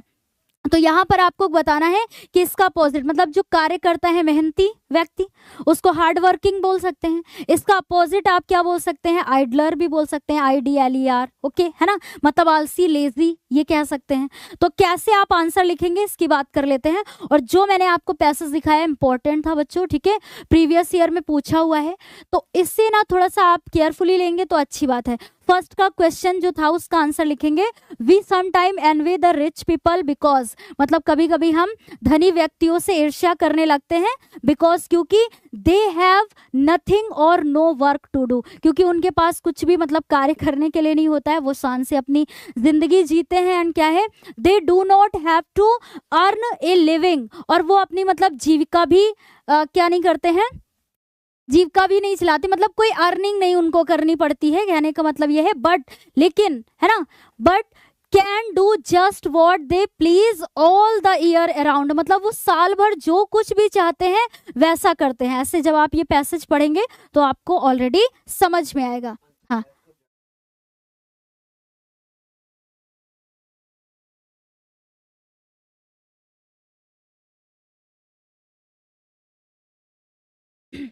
मैंने देखा बच्चों कि अच्छी बात यह है कि कुछ बच्चे ना इसका आंसर ही पहले ही लिख के कर रहे हैं, तो बहुत अच्छी बात है।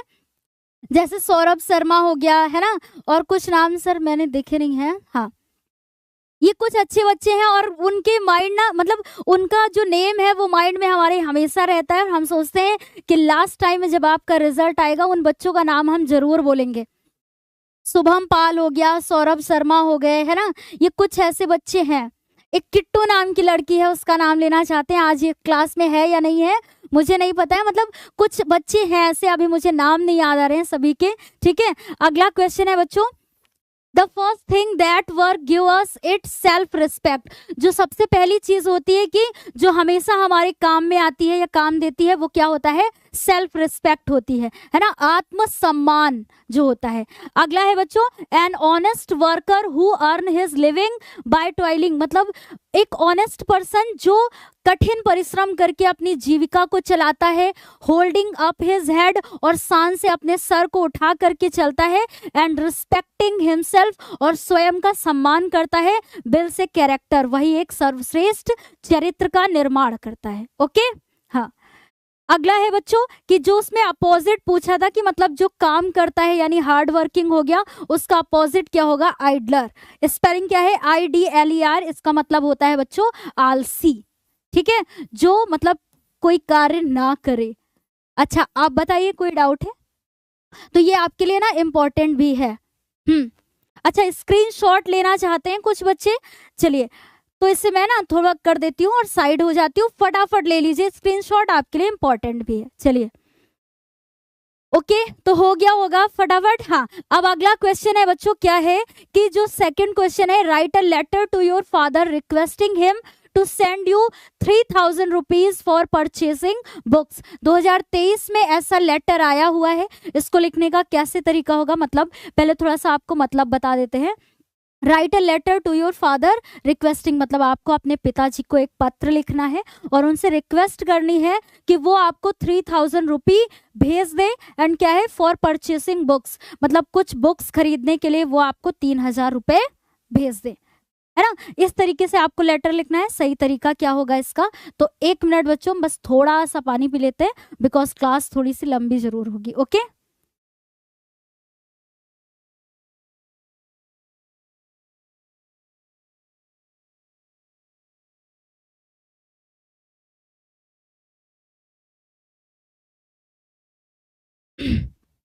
चलिए, क्या है बच्चों कि सबसे पहले जैसे आप लेटर लिखेंगे तो पहले आपको एड्रेस डालना है, जो भी एड्रेस है आपने यहाँ पर डाला, ओके। हाँ, और फिर आपको यहाँ पर डेट ये डालनी है, एंड माय डियर फादर, और जो भी आपको अपनी बात कहना है वो आप यहाँ पर लिखेंगे, जैसे I am quite well here and I hope you all are fine too, मतलब यहाँ पर है कि आई एम क्वाइट, मैं मतलब अच्छा हूँ, एंड हेयर मतलब मैं यहाँ पर अच्छा हूँ, और मैं आशा करता हूँ कि आप सभी भी क्या होंगे, अच्छे होंगे। I was very glad to receive the T shirt you send me last month, और जो आपने पिछले साल मुझे टी शर्ट भेजी थी उसको मैं पा करके बहुत खुश हुआ। माई टीचर हैव सजेस्टेड, और मेरे अध्यापक ने सजेस्ट किया है, सुझाव दिया है, the name of some books, मतलब कुछ बुक्स के लिए सुझाव दिया है, which can help me for better preparation of board exam, जो कि बोर्ड एग्जाम में मेरे लिए क्या कर सकती हैं, बेटर प्रिपरेशन के लिए हेल्प कर सकती हैं। Okay, they will cost around 600, उनकी कीमत लगभग 600 रुपए है। Moreover I have to buy a new uniform, और मतलब मुझे एक न्यू यूनिफॉर्म भी खरीदनी है, दैट विल कॉस्ट अराउंड 500, जिसकी कीमत लगभग 500 रुपए है। सो इसलिए I need 1100, please send me the amount as early as possible, मतलब जितनी जल्दी पॉसिबल हो सके मुझे 1100 रुपीज भेज दीजिए। ओके, कितनी सिंपल लैंग्वेज में लिखा हुआ है, योर्स लविंग, आपका प्रिय, और आपको यहाँ पर अपना नेम नहीं गिवन करना है, XYZ। आप स्क्रीनशॉट ले सकते हैं, इंपॉर्टेंट है आपके एग्जाम के लिए। आप जो है ऐसे लेटर लिख सकते हैं। ओके, लेटर एप्लीकेशन में आपको एक करना होता है, हमारे द्वारा एक यहाँ पर बताया गया है, आप जो है इसको तैयार कर सकते हैं। चलिए, तो आई होप कि आपने स्क्रीनशॉट ले लिया होगा बच्चों। अगला जो क्वेश्चन है, देखिए मॉडल पेपर दो तरीके से करवाया जा सकता है, एक तो आपको सॉल्यूशन दे करके, एक आपको सॉल्यूशन ना दे करके। लेकिन यहाँ पर हमारी क्लास में क्या होता है कि आपको साथ साथ में सॉल्यूशन भी दिया जाता है बच्चों, कि कैसे आप आंसर लिखेंगे तो वो बेहतर होगा, तो थोड़ा इसकी भी रिस्पेक्ट कीजिए बच्चों, ठीक है। लेकिन कुछ बच्चे ऐसे हैं जो लगातार मेहनत से इसी पर पढ़ाई करते हैं, तो वो देख करके अच्छा लगता है, और मतलब और अच्छे से काम करने का जो है वो भी होता है। हाँ, चलिए फिर अगला है बच्चों कि यहाँ पर आपको एग्जाम में एक आर्टिकल करना होता है, इसका लगभग जो है कितना 80 से बस 100 शब्दों में लगभग एक मतलब आइडिया दिया जाता है कि करना है। तो इसमें है taking clues given below, write an article, मतलब एक आर्टिकल आपको लिखना है, uses and misuses of the mobile phone, मतलब मोबाइल फोन के यूजेस और मिस यूजेस का जो है ये करना है, ठीक है। और क्या है कि मतलब ये आपके लिए चॉइस होता है कि आपको ये करना है। Write a report on Diwali celebration, Diwali celebration पे आपको एक रिपोर्ट लिखनी होगी। इन योर विलेज और सिटी, जो आपके गांव और शहर में मतलब जिस तरीके से भी वो सेलिब्रेट किया गया हो, तो 80 से 100 शब्दों में आपको उसको करना होगा। इनकी हिंट आपके एग्जाम में दी हुई मिलेंगी बच्चों। क्या होगा कि प्रिपरेशन की मतलब आपने तैयारियां कैसे की, है ना, लाइटिंग कैसी थी, worship of goddess Lakshmi and Ganesh, Firefox and crackers, है ना। तो इस तरीके से ये हिंट दी हुई रहेंगी। Silence at 11 PM, road and park looked dirty in the morning, मतलब ये जब भी आपके एग्जाम में आर्टिकल या इससे आपको ये करना होगा बच्चों, तो उसमें हिंट भी दिया होगा, ठीक है। तो ऐसे ये आप कर सकते हैं। इसके लिए क्या है कि आपको रटने की भी आवश्यकता नहीं है, ठीक है, सिर्फ और सिर्फ आपको इसमें समझना है बच्चों। हाँ, तो यहाँ पर ये आप ऐसे करेंगे, एंड उसके बाद अब क्या होगा बच्चों, नेक्स्ट जो क्वेश्चन होगा इसमें है अब हमारे ग्रामर से होंगे रिलेटेड। ओके, हाँ, तो यहाँ पर अब हम लोग देखते हैं बच्चों कि change the following sentence into direct speech. अब डायरेक्ट स्पीच में करना होगा ग्रामर से कुछ, और ये 23 में पूछा हुआ है बच्चों, जो भी आपके डायरेक्ट इनडायरेक्ट से आया हुआ है ये पूछा हुआ है। और क्वेश्चन क्या है, Mohan said to Seema please tell me. आपने जैसे ही देखा आप पहचान गए तुरंत कि ये इंपरेटिव सेंटेंस है, ठीक है। तो मोहन सेड टू सीमा, तो सेड टू के प्लेस पे आप क्या यहाँ पर लिखेंगे, रिक्वेस्टेड। और यहाँ कंजक्शन का यूज क्या करेंगे बच्चों, टू, प्लीज को हटा करके, है ना, कंजक्शन का टू यूज करेंगे। हेल्प और मी को चेंज कर देंगे मोहन के अकॉर्डिंग, क्या हो जाएगा, हिम। तो सही जवाब इसका मतलब कैसे आप लिखेंगे, देखिए, हाँ, क्या होगा कि देखिए मोहन और सेट टू के प्लेस पे आप लिखेंगे रिक्वेस्टेड सीमा, और फिर उसके बाद यहाँ पर जब कॉमा और डबल इन्वर्टेड कॉमा को हटाएंगे बच्चों, तो कंजक्शन क्या यूज करेंगे, टू, ठीक है। और हेल्प लिखेंगे, मी को चेंज करेंगे फर्स्ट पर्सन के अकॉर्डिंग, मोहन के अकॉर्डिंग, ठीक है। तो मोहन के अकॉर्डिंग यहाँ क्या हो जाएगा, हिम। आई होप कि आप सभी को कोई भी डाउट नहीं होगा, प्रीवियस ईयर का ये पूछा हुआ क्वेश्चन है। चलिए अगला जो होगा बच्चों कि change the following into passive voice. तो एक तो होगा आपका डायरेक्ट इनडायरेक्ट से, सेकंड आपका क्या होगा कि एक्टिव एंड पैसिव वॉइस से। तो पैसिव वॉइस में आपको चेंज करना होगा, क्या है, कि I am writing a letter, simple है, 2023 में ये पूछा हुआ है। जैसे ही आपने देखा I am writing a letter, है ना, प्रेजेंट कॉन्टिन्यूअस, तो आपने ऑब्जेक्ट को उठा करके बना दिया सब्जेक्ट, ए लेटर हो जाएगा। लेटर के अकॉर्डिंग हम लोग यहाँ लगाएंगे इज, है ना, फिर क्या लगेगा यहाँ पर बीइंग लगेगा, और वर्ब की हमेशा थर्ड फॉर्म होती है, रिटन हो जाएगा, ठीक है, रिटन हो जाएगा, एंड देन उसके बाद आई को चेंज कर देंगे क्या, मी। तो कैसे लिखेंगे आप सभी, देखिए, ए लेटर, है ना, इज बीइंग रिटन, और बाय लगा करके क्या लिख देंगे, मी। कोई भी डाउट है, मी कैसे आया, आई को चेंज करेंगे मी में, ओके। तो प्रेजेंट कॉन्टिन्यूअस का है, जब भी हम लोग पैसिव वॉइस में चेंज करेंगे तो वर्ब की थर्ड फॉर्म होगी, और हम लोग सब्जेक्ट के अकॉर्डिंग यहाँ हेल्पिंग वर्ब लगा करके क्या करेंगे बच्चों, बीइंग लगाना होता है। हाँ, और देखिए बच्चों, जैसे ना कुछ बच्चों के माइंड में अभी ये चल रहा होगा, नहीं बहुत आसान है, कर लेंगे हैं, तो ये फरी फरी वाला काम मत रखिएगा, थोड़ा सा उसमें आप ध्यान देने की ज़रूरत है। कि मतलब इसके लिए अगर एक बार आप मन लगा के अच्छे से इनको देख लेते हैं इन सारी चीज़ों को, तो ये मान के चलिए फिर एग्जाम में आपके कोई भी डाउट नहीं होगा। तो बहुत ही इंपॉर्टेंट क्लास है आज की आप सभी के लिए। हाँ, और भी बाकी भी मॉडल पेपर हुए हैं जो इसके पहले हमारी क्लासेस के हुए हैं, वो आपको डिस्क्रिप्शन बॉक्स में उसकी लिंक मिल जाएगी। तो पहला क्वेश्चन बच्चों हम लोगों ने डायरेक्ट इनडायरेक्ट से देखा। सेकंड क्वेश्चन हम लोगों ने बच्चों एक्टिव एंड पैसिव वॉइस का देखा, यानी आपको पैसिव वॉइस में चेंज करना था। एंड जो हमारा थर्ड क्वेश्चन है, इसमें क्या होगा, आपको पंक्चुएट करना है, और पंक्चुएशन आपके एग्जाम में आएगा, मतलब कोई भी एक सेंटेंस आएगा और उसको आपको पंक्चुएट करना है, सही तरीके से करना है, ठीक है। अब जैसे लिखा हुआ है, he said to me have you ever been to Goa. अब आपको इसमें क्या पंक्चुएट करेंगे, कैसे करेंगे, प्रीवियस ईयर का है बच्चों ये, तो हो जाएगा, देखिए यहाँ पर हम लोग शी, फर्स्ट लेटर तो पहली बात कैपिटल बनाएंगे, है ना, और फिर क्या करेंगे, सेड टू, और मी के बाद फिर कॉमा लगाएंगे, डबल इन्वर्टेड कॉमा में लिखेंगे have you ever been to Goa. H capital बनाएंगे, क्योंकि जब भी हम लोग कही हुई बात को डबल इन्वर्टेड कॉमा में लिखते हैं, है ना, मतलब कही हुई बात को हमेशा डबल इन्वर्टेड कॉमा में लिखते हैं, और गोवा का जी क्या होगा, कैपिटल बनाएंगे, तो और उसके बाद क्वेश्चन मार्क लगाएंगे, इन्वर्टेड कॉमा को क्लोज कर देंगे। तो कैसे करेंगे बच्चों, देखिए, सी सेड टू मी, और फिर यहाँ कॉमा लगाएंगे, कही हुई बात को डबल इन्वर्टेड कॉमा में लिखेंगे, have you ever been to Goa, और गोवा का जी कैपिटल बनाएंगे, बिकॉज ये क्या है, प्रॉपर नाउन है, ठीक है, प्रॉपर नाउन है, क्वेश्चन मार्क लगाएंगे, तो ये जो है कंप्लीटली क्या हो गया, हमारा पंक्चुएट हो गया। तो सेम इसी तरीके से मोस्टली क्वेश्चन आते हैं आपके एग्जाम में, और जो आपको ये पैटर्न दिया जाता है ना इस क्वेश्चन का, कि बच्चों ऐसे ऐसे, बिल्कुल सेम यही तरीका होता है। वो तो जब आपको सामने मतलब मिलेगा तो आपको फिर यकीन भी होगा कि नहीं, मतलब ऐसे ही आता है। तो हम लोगों ने बच्चों डायरेक्ट इनडायरेक्ट का देखा, एक्टिव पैसिव, फिर पंक्चुएट करना। अब क्या है कि आपके एग्जाम में जो ग्रामर से आएगा बच्चों, कि कुछ लाइंस आएंगी और उनको आपको ट्रांसलेट करना होगा। तो ऐसे ही कुछ लाइंस हिंदी की होंगी, ठीक है बच्चों। क्या है कि, और बहुत इजी होती हैं, इसके लिए आप अपने मन में डर नहीं इतना बनाइएगा, आप कर लेंगे। लेकिन अगर आप हमारे साथ लगातार ऐसे प्रैक्टिस कर रहे हैं तो आप मान के चलिए कि आपको कोई भी समस्या नहीं होगी बच्चों, ठीक है। अब लाइंस क्या है, मैं अपने माता पिता के साथ रविवार को लखनऊ जाना चाहता था।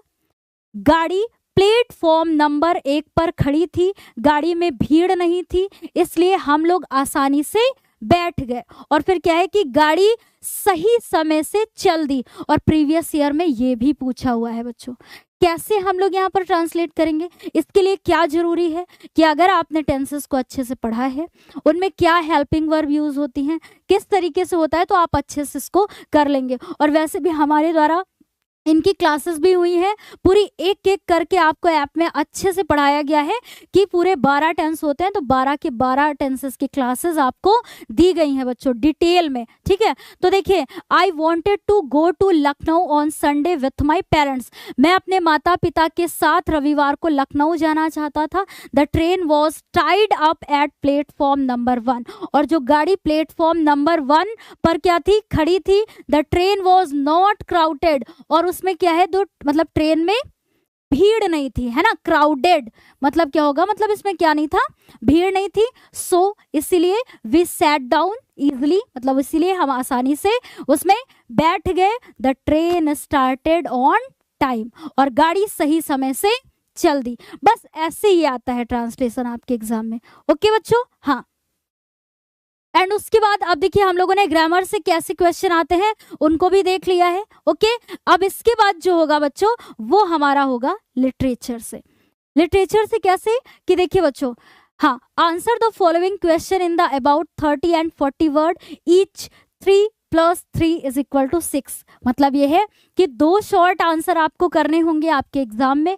ओके, 2 करने होंगे जो कि 3-3 नंबर के होंगे, यानी टोटल 6 नंबर का होगा। और ये प्रोज के हैं बच्चों, ठीक है। अगर मतलब क्या है कि आप जानते हैं कि जो भी इस मतलब यहाँ पर जो क्लासेस होती हैं उनमें आपको सॉल्यूशन भी दिया जाता है, ठीक है।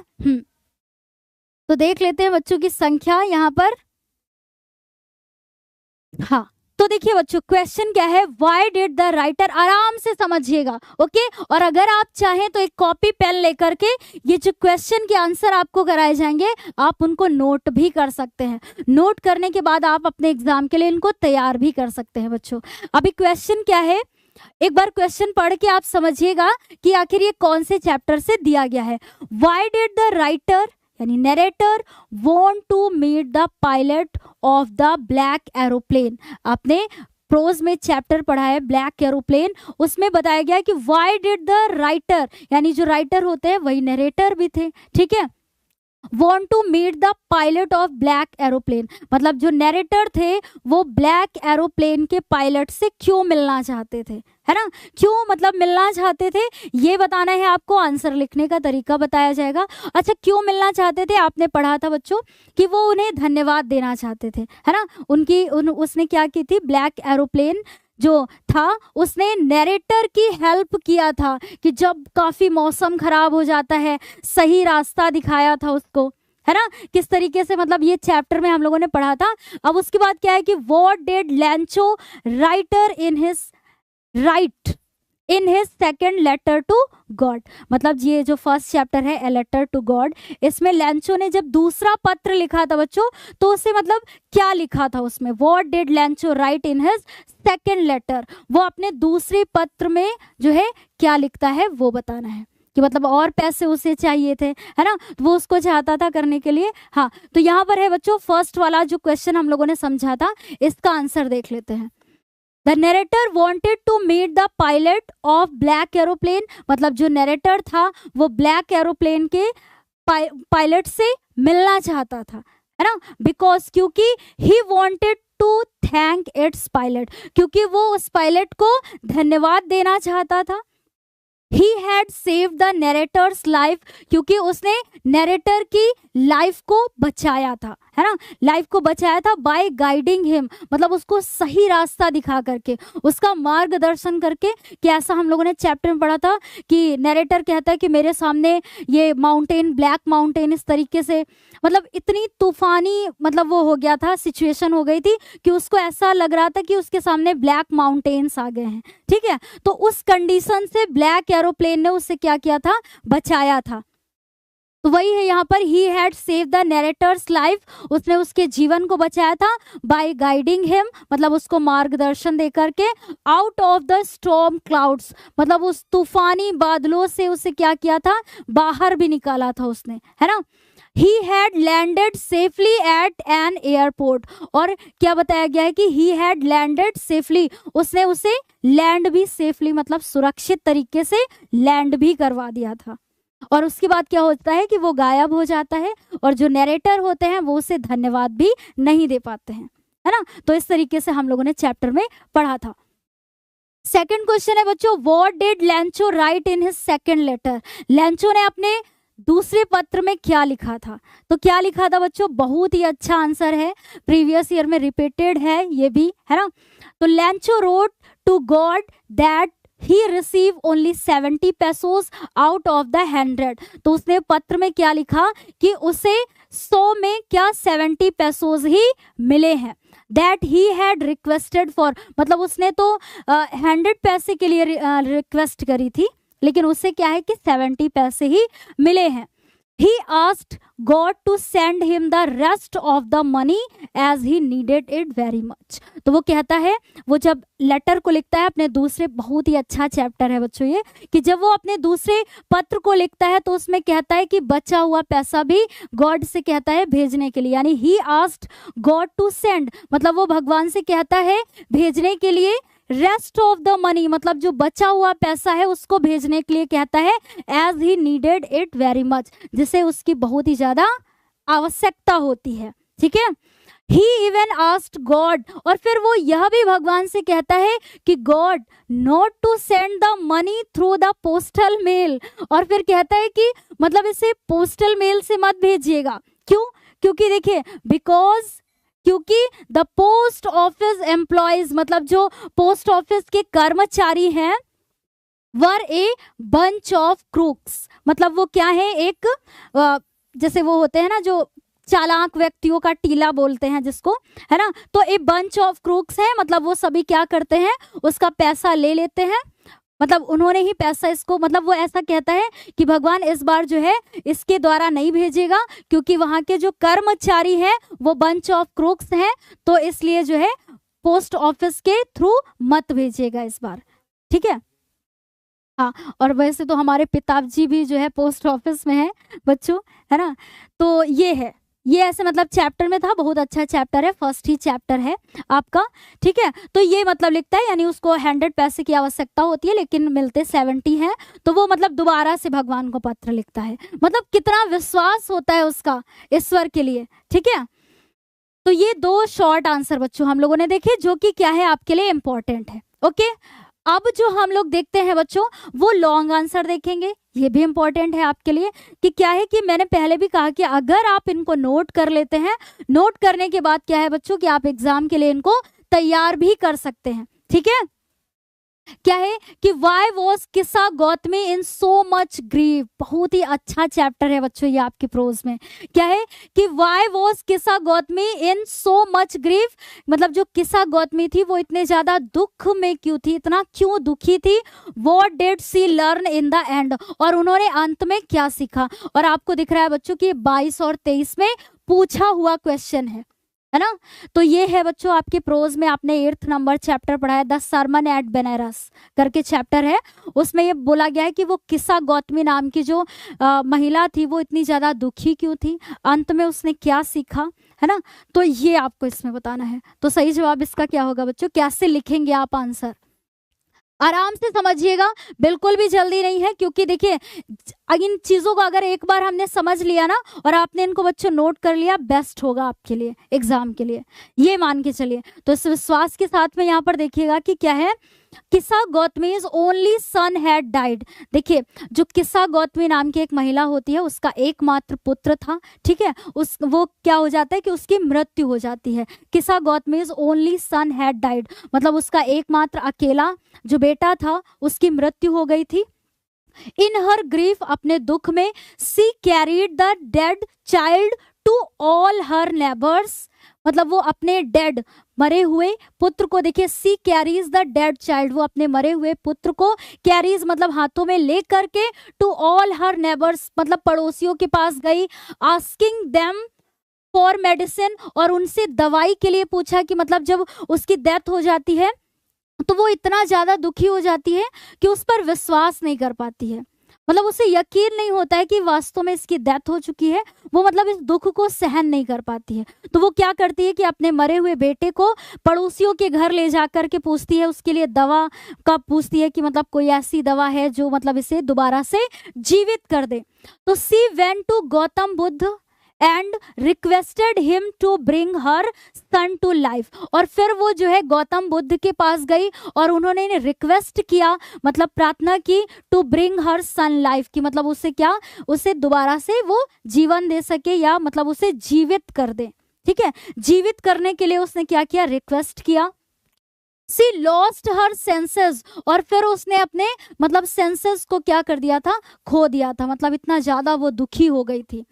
And not ready to understand और ये समझने के लिए तैयार नहीं थी दैट कि nobody can make her son alive कि मतलब ये समझने के लिए तैयार नहीं थी कि कोई भी उसके पुत्र को जीवित नहीं कर सकता है। ठीक है, देखिए कितनी इजी लैंग्वेज में है। Buddha understood her sorrow and grief, जो गौतम बुद्ध थे वो उसके दुख और दर्द को समझ गए। ठीक है, समझ गए। अब देखिए वो कैसे जो है बोलते हैं उसको। और एक चीज और बच्चों, अगर आपने इस क्वेश्चन को तैयार कर लिया ना, तो एग्जाम में क्या है कि किसी भी तरीके का अगर ऐसे करके क्वेश्चन आता है, आप आसानी से इस आंसर के द्वारा आप अच्छे से आंसर को कर सकते हैं। ठीक है, आगे क्या है बच्चों, देखिए Buddha asked her to bring a handful mustard seed. Buddha ने क्या कहा, एक मुट्ठी सरसों के दाने लाने के लिए उसने बोला।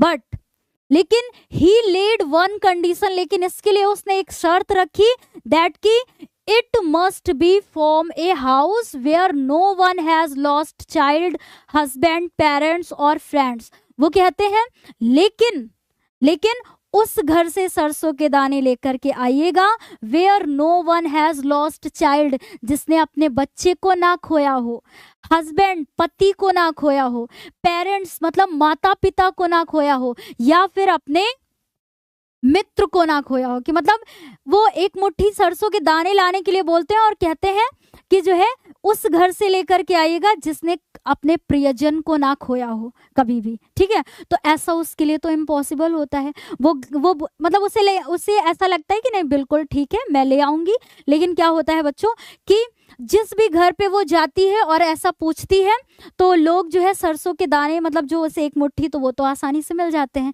लेकिन जब वो ये क्वेश्चन करती है कि क्या आपके घर में किसी प्रियजन की मृत्यु हुई है, तो क्या है कि वहां से ऐसा रिस्पॉन्स आता है कि ये मतलब मुझे अपने पुराने दिनों की याद मत दिलाओ। मतलब ऐसा हम लोगों ने चैप्टर में पढ़ा था। ठीक है बच्चों, आगे क्या है कि Kisa Gotami tried to find out such house. वो ऐसा घर ढूंढने का पूरा प्रयास करती है, बट लेकिन after making lots of effort, मतलब कई सारे प्रयास के बाद सी केम टू न्यू, है ना, वो यह जान गई दैट की डेथ इज अनअवॉइडेबल, कि मतलब मृत्यु को टाला नहीं जा सकता। ठीक है बच्चों, everyone has to die one day, मतलब प्रत्येक व्यक्ति को एक न एक दिन मरना अवश्य है। She understood the message of Buddha, अब वो गौतम बुद्ध के इस मैसेज को समझ गई थी। ठीक है, मैसेज को समझ गई थी, that all those who are born are to die, मतलब हर एक व्यक्ति का जन्म मृत्यु के लिए ही हुआ है। वन डे मतलब अगर किसी व्यक्ति का जन्म हुआ है तो एक न एक दिन उसकी मृत्यु भी अवश्य होगी। डेथ इज इनविटेबल, इनविटेबल का मतलब होता है बच्चों क्या, कंपलसरी, अनिवार्य। ओके, तो डेथ इज इनविटेबल मतलब जो मृत्यु है वो अनिवार्य है, एंड कांट बी अवॉइडेड, और इसे टाला नहीं जा सकता। मतलब चाहे वो बुद्धिमान हो या मूर्ख हो, मतलब कैसा भी व्यक्ति हो, लेकिन एक ना एक दिन उसे मरना अवश्य है। एट द एंड लास्ट में किस्सा है ना, किस्सा गौतमी क्या है कि acquired her peace of mind and became calm, वो लास्ट में अपनी मानसिक मतलब जो मन की उनकी शांति होती है उसको वो प्राप्त कर ली थी, है ना, मतलब उसने प्राप्त कर लिया था, उनका मन जो था वो शांत हो गया था, एंड बिकेम काम, और वो बिल्कुल क्या हो गई थी, काम। काम बोले तो बच्चों शांत हो गई थी। अच्छा, आपको लगा होगा कि मैम ने इतना मतलब ये लॉन्ग आंसर बताया है, लेकिन पता है ये आपके लिए इतना इम्पोर्टेंट है बच्चों कि अगर आपने इसे पढ़ लिया ना तो यहाँ से कम एक नहीं, दो नहीं, तीन आंसर आपके शॉर्ट आंसर तैयार हो सकते हैं, इतना इम्पोर्टेंट है। लेकिन अगर आपने इसकी इम्पोर्टेंस को समय रहते समझ लिया तो फिर आपके लिए अच्छा होगा। क्यों सर, सही कह रहे हैं ना? बिल्कुल ठीक है बच्चों।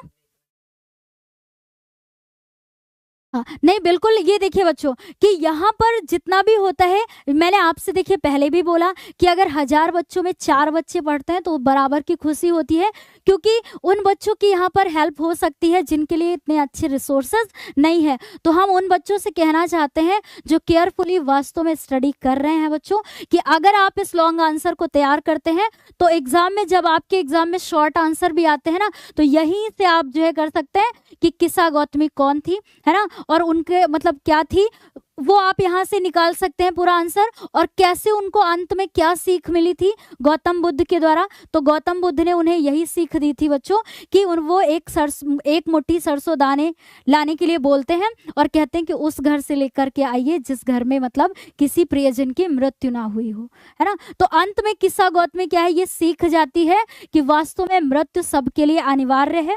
कोई कैसा भी व्यक्ति हो, बुद्धिमान हो, मूर्ख हो, एक ना एक दिन उसकी मृत्यु जरूर होगी। तो हर व्यक्ति को ये मतलब उसके अंदर क्षमता होनी चाहिए कि वो दुख को सहन कर सके। और इस चैप्टर में जो अच्छी सी बात ये कही गई थी बच्चों कि जो बुद्धिमान व्यक्ति होते हैं वो शोक नहीं मनाते हैं, वो इन सारी चीजों को एक्सेप्ट करके अपने जीवन में आगे बढ़ते हैं। ओके बच्चों, हाँ यहाँ पर वॉइस का वो देख रहे थे सर, अभी क्लियर होगी उसमें आपको। चलिए तो आगे क्या है बच्चों की अब देखते हैं यहाँ पर, how does the tiger act in the cage. अब ये आपके पोएट्री से रिलेटेड क्वेश्चन होंगे, ठीक है बच्चों। How does the tiger act in the cage, मतलब केज मतलब उस पिंजरे के अंदर वो किस प्रकार से एक्ट करता है। ओके, टाइगर ये बताना है आपको, या फिर आपको एग्जाम में बच्चों 4 लाइनें जो है लिखनी होती हैं, तो किसी भी पोयम की आप 4 लाइनें लिख सकते हैं। तो कैसे आंसर लिखेंगे बच्चों, देखिए how does the tiger act in the cage, मतलब जब एक पिंजरे के अंदर टाइगर होता है तो वो किस प्रकार से एक्ट करता है, कार्य करता है, वो बताना है आपको, ठीक है। तो इन द केज मतलब एक पिंजरे के अंदर, the tiger is not free, मतलब जो टाइगर होता है वो स्वतंत्र नहीं होता है। Some of the activities of the tiger behind the bar of it cage stalking along, मतलब जो पिंजरे के अंदर, बिहाइंड मतलब इसका क्या होगा कि पीछे, सम ऑफ द एक्टिविटीज कुछ जो एक्टिविटीज होती हैं ऑफ द टाइगर बाघ की, बिहाइंड द बार उन सलाखों के पीछे जो उसकी एक्टिविटीज होती है, ऑफ इट्स केज उसके मतलब पिंजरे के अंदर, है ना। तो क्या होता है कि stalking along the length of the cage, वो उसी पिंजरे के ही दायरे में शान से अकड़ के चलता है। एंड क्या है कि इग्नोरिंग विजिटर्स, और जो आगंतुक होते हैं जो उसको देखने के लिए आते हैं उनको इग्नोर करता है। इग्नोरिंग विजिटर्स मतलब आगंतुक जो होते हैं जो देखने के लिए आते हैं उसको, उससे क्या करता है, इग्नोर करता है। एंड हियरिंग पेट्रोलिंग कार्स, और जो पेट्रोलिंग कार्स होती है ना उनकी आवाजों को सुनता है। Steering the brilliant star in the sky, और जो रात के समय आसमान में चमकते हुए तारे होते हैं उनको क्या करता है, स्टेयरिंग मतलब घूरता है अपनी उन चमकदार आंखों के साथ में। तो बहुत ही अच्छी पोयम थी, उसको पढ़ा था। तो इसमें क्या होता है बच्चों, देखिए आपको कंफ्यूजन नहीं होनी चाहिए कि या तो आपको एक शॉर्ट आंसर करना होगा आपके एग्जाम में जो 3 नंबर का आएगा, या फिर आप कोई भी पोयम की 4 लाइन लिख सकते हैं, ठीक है। तो ऐसे करके मतलब आपको करना होगा। तो जितनी भी पोयम है आपको अगर कोई 2 भी तैयार करते हैं तो उनमें से आपको 4 लाइन लिखनी होगी। लेकिन ऐसा नहीं करिएगा जो आपके प्रश्न पत्र में आ जाए वही 4 लाइन आप लिख दे, नहीं ऐसा नहीं करेंगे आप, ठीक है। तो 4 लाइन भी लिख सकते हैं या आप एक शॉर्ट आंसर भी लिख सकते हैं, सिर्फ एक ही करना होगा आपको। अब जो है अगले इस पे आते हैं बच्चों, right the central idea of any one of the following poem, मतलब एक पोयम की आपको सेंट्रल आइडिया यहाँ पर करनी होगी। तो यहाँ पर फॉग दिया है, डस्ट ऑफ स्नो दिया है, एनिमल्स दिया है, तो किसी एक की हम लोग भी इसी क्लास में देख लेते हैं, वो इंपॉर्टेंट भी है, आप नोट भी कर सकते हैं, ठीक है। हाँ तो किसकी है बच्चों, डस्ट ऑफ स्नो, ठीक है, बहुत इजी लैंग्वेज में है, आप तैयार कर सकते हैं अपने एग्जाम के लिए। Dust of snow is a beautiful short poem composed by Robert Frost. Dust of snow जो कि छोटी सी पोयम है, किसके द्वारा कंपोज की गई है, रॉबर्ट फ्रॉस्ट के द्वारा कंपोज की गई है। This poem expresses the significance of small things. This poem मतलब ये जो पोयम है, एक्सप्रेसेस दर्शाती है, द सिग्निफिकेंस मतलब उसके महत्व को दर्शाती है, of small things in changing one's mood, मतलब छोटी छोटी चीज़ों के बारे में कि जो कि लोगों के मूड में परिवर्तन कर सकती हैं। तो कुछ ऐसा ही पोयम में भी था कि कैसे क्रो जो है, जो पोएट होते हैं उसके मूड को अपलिफ्ट कर देता है ना, बदल देता है। The poet has mentioned crow and hemlock tree in this poem. इस मतलब पोयम में पोएट ने किसे, क्रो एंड हेमलॉक ट्री को मेंशन किया है, मतलब उसका उल्लेख किया है दैट की the believed to be a symbol of bad omen, कि मतलब वो बुरे शगुन का प्रतीक माने जाते हैं। कौन से? जैसे कावा हो गया, हेमलॉक ट्री इस पोयम में मतलब था। तो ये दोनों जो है क्या है कि बुरे शगुन का प्रतीक माने जाते हैं। लेकिन किस तरीके से वो उनके लिए मतलब एक अच्छा रिस्पॉन्स लेकर के आए वो बताना, मतलब इस पोयम में बताया गया है। द पोएट वॉज सैड, जो कवि था वो दुखी था, एंड डिप्रेस्ड मतलब निराश था। बट लेकिन when the crow shook the hemlock tree, लेकिन जब कौवे ने हेमलॉक ट्री को शूक किया मतलब हिलाया, and snow particle fell on the poet, और जो बर्फ के पार्टिकल्स मतलब छोटे छोटे टुकड़े फेल ऑन द पोएट, मतलब जब वो कवि के ऊपर गिरे, है ना, हिज मूड अफ्लिप्ट सडनली, और अचानक से क्या हुआ कि उसका जो मतलब पोएट का मूड था, जो इतने दुखी और निराश मतलब वो दुख और निराशा से भरा हुआ था, वो अचानक से परिवर्तित हो जाता है। अब आप ही इमेजिन करिए, मान लीजिए है ना कि आप किसी पेड़ के नीचे खड़े हुए हैं और किसी बर्ड ने वो मतलब कर दिया, और मतलब उसको एक सुखद एहसास हुआ, मतलब एक अच्छा सा कवि को एहसास होता है, और क्या करता है कि वो उसके पूरे मूड को चेंज कर देता है। कि जब कौवा हेमलॉक ट्री को जरा सा हिला दिया उसने, और उससे स्नो पार्टिकल्स उसके शोल्डर पर आकर के गिरते हैं, तो क्या होता है, उसका पूरा मूड जो है चेंज हो जाता है थ्रू दिस पोयम। और इस पोयम के माध्यम से बच्चों वी गेट ए मैसेज, हमें एक मैसेज मिलता है, we should hope for the best even in worst of situation. Worst मतलब होता है बच्चों खराब से खराब, सिचुएशन मतलब स्थिति, ठीक है। तो हमें खराब से खराब स्थिति में भी सर्वश्रेष्ठ की आशा करनी चाहिए। तो इस पोयम से हमें ये मैसेज मिलता है। अगर आपने सेम यही तरीका बच्चों एग्जाम में लिखा, ये विश्वास के साथ करिए आप कि ये बेस्ट होगा। ओके बच्चों, ये हम हर मतलब क्योंकि ये ना मेहनत से ही बनाया गया है इसको, ठीक है। तो आई थिंक आपको ये पोयम का मतलब भी समझ में आया होगा कि इससे मैसेज भी क्या मिला है कि हर एक छोटी से छोटी चीज़ की अपनी एक अलग अहमियत होती है, और वो मतलब प्रकृति में जितनी भी सारी चीज़ें हैं वो उनके अंदर एक अलग ही हुनर होता है किसी को खुश करने का। ओके, तो यहाँ पर बच्चों हम लोगों ने सेंट्रल आइडिया मतलब सेंट्रल आइडिया को भी देख लिया है कि कैसे आप अपने एग्जाम में इसको लिखेंगे। अब हम लोग लास्ट 9 नंबर क्वेश्चन पे आते हैं कि आपको सप्लीमेंट्री का एक शॉर्ट आंसर करना होगा। क्या आंसर दिया हुआ है 9 नंबर में होगा बच्चों, describe Max as a secret agent. एक सीक्रेट एजेंट के रूप में मतलब एक जासूस के रूप में, है ना, सीक्रेट एजेंट मतलब समझते हैं रहस्यमयी जासूस के रूप में मैक्स को डिस्क्राइब कीजिए। आपने ये चैप्टर पढ़ा है बच्चों सप्लीमेंट्री में, ठीक है, मिडनाइट विजिटर्स करके चैप्टर है, उसमें मैक्स का रोल था कैरेक्टर। ओके, आपको याद आया होगा ऑजवेल, फाउलर, मैक्स, है ना, ये कैरेक्टर थे उसमें। तो उसमें आपको मैक्स का जो है डिस्क्राइब करना है कि वो कैसा था। तो देखिए बच्चों, max did not look dangerous, वो मतलब खतरनाक नहीं दिखता था। ही वॉज एंड स्लेंडर, है ना, वो एक मतलब दुबला पतला सा व्यक्ति था। Who was not very tall, मतलब वो इतना लंबा नहीं था, मतलब दुबला पतला सा था लेकिन लंबा नहीं था। ओके, ही appeared clever, वो चालाक दिखता था, एंड कनिंग मतलब चतुर भी था। तो क्लेवर मतलब क्या हुआ बच्चों, चालाक, है ना, और कनिंग मतलब क्या होता है बच्चों, चतुर।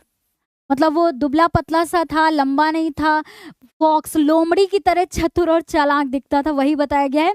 ही appeared clever and cunning like a fox, जैसे एक लोमड़ी दिखने में नहीं बात करते हैं कि मतलब जैसे वो चालाक होती है, वैसे ही वो भी क्या था, क्लेवर था एंड कनिंग था। Okay, he was not dangerous, वो खतरनाक नहीं था, मतलब खतरनाक व्यक्ति नहीं था, बट लेकिन ही हैड अ पिस्टल, लेकिन उसके पास क्या थी, पिस्टल थी। और लास्ट में वो क्या होता है कि कैसे ऑजवेल के कहे हुए शब्दों में आ जाता है और फिर लास्ट में उसकी मृत्यु हो जाती है। ऐसा हम लोगों ने चैप्टर में पढ़ा था, लेकिन क्वेश्चन में ये प्रीवियस ईयर में आया हुआ है बच्चों कि इसमें ऐसे पूछा गया है कि describe the max character. Okay, तो ये आपको एक्सप्लेन करना है इसमें, तो आप ऐसे करके साफ शब्दों में ऐसे लिख सकते हैं। अब लास्ट में हम लोग देख लेते हैं कि सप्लीमेंट्री से जो एक क्वेश्चन आया है 2022 में आया है, अब लॉन्ग आंसर कितने नंबर का होता है, 4 नंबर का होता है।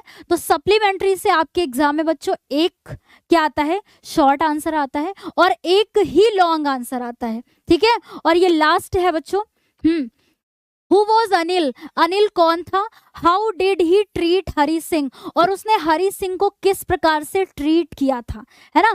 How did it influence Hari's life, और हरी के जीवन में उसने मतलब किस प्रकार उसका प्रभाव पड़ा था, मतलब उसका बिहेवियर पहले कैसा था, फिर अनिल के संपर्क में आने पे उसका बिहेवियर कैसा हो गया था, ये बताना है बच्चों। तो जो अभी हम लोग लॉन्ग आंसर करेंगे ना, अगर आप उसको भी तैयार कर लेते हैं ना, तो कैसा भी क्वेश्चन बन के आएगा। अगर आपका इस चैप्टर से, और ये अनिल और हरी सिंह आपने देखा तो आपको थीव्स स्टोरी याद आई होगी, वही है ये चैप्टर का नेम, ओके। तो अगर उस चैप्टर से रिलेटेड कोई भी लॉन्ग आंसर आता है, और जो आज की इस क्लास में हम लोग करेंगे, अगर आपने उसको एकदम बढ़िया अच्छे से तैयार कर लिया बच्चों, तो ये मानिए कि कैसा भी क्वेश्चन होगा आप आंसर लिखेंगे वो बिल्कुल सही होगा, ओके। हाँ, तो यहाँ पर देखते हैं बच्चों, Anil was a young man of 25 year, Anil जो था वो 25 साल का एक क्या था, युवा व्यक्ति था, ओके। कौन बच्चों, Anil. He was a tall thin and simple type of man, वो क्या था, लंबा पतला and simple type of man था, मतलब एक साधारण व्यक्ति था, okay. Hari Singh was 15 years thief, वो एक 15 साल का चोर था। कौन बच्चों, हरी सिंह। मेट हिम, मतलब वो अनिल से मिला, मतलब अनिल सिंह 25 वर्ष का एक व्यक्ति था और हरी सिंह 15 साल का एक चोर था, जब वो मतलब दोनों आपस में क्या मिले थे, okay. Hari wanted to rob Anil, अब जो है हरी जो है अनिल को रॉब करना चाहता है, मतलब उसे लूटना चाहता है, चोरी करना चाहता है, ठीक है। Anil gave him a job, अब अनिल ने उसे एक जॉब दिया, and shelter in his room, और अपने कमरे में रहने का स्थान भी दिया उसे, ओके। शेल्टर मतलब समझते हैं आप, हाँ, रहने का भी स्थान उसे दिया। Anil taught him to write his name, Anil ने उसे उसका नाम भी लिखना सिखाया। एंड प्रॉमिस्ड, और वादा किया, him to teach whole sentences, और उसने यह भी वादा किया कि वो उसे पूरे वाक्य भी लिखना सिखाएगा। मतलब वो हरी सिंह को जॉब भी उसने दिया, अपने घर में रहने का स्थान भी दिया, और फिर उसे उसका नाम भी लिखना सिखाया, और फिर उसने यह भी वादा किया कि वो उसको छोटे छोटे वाक्य भी लिखना सिखाएगा, ओके।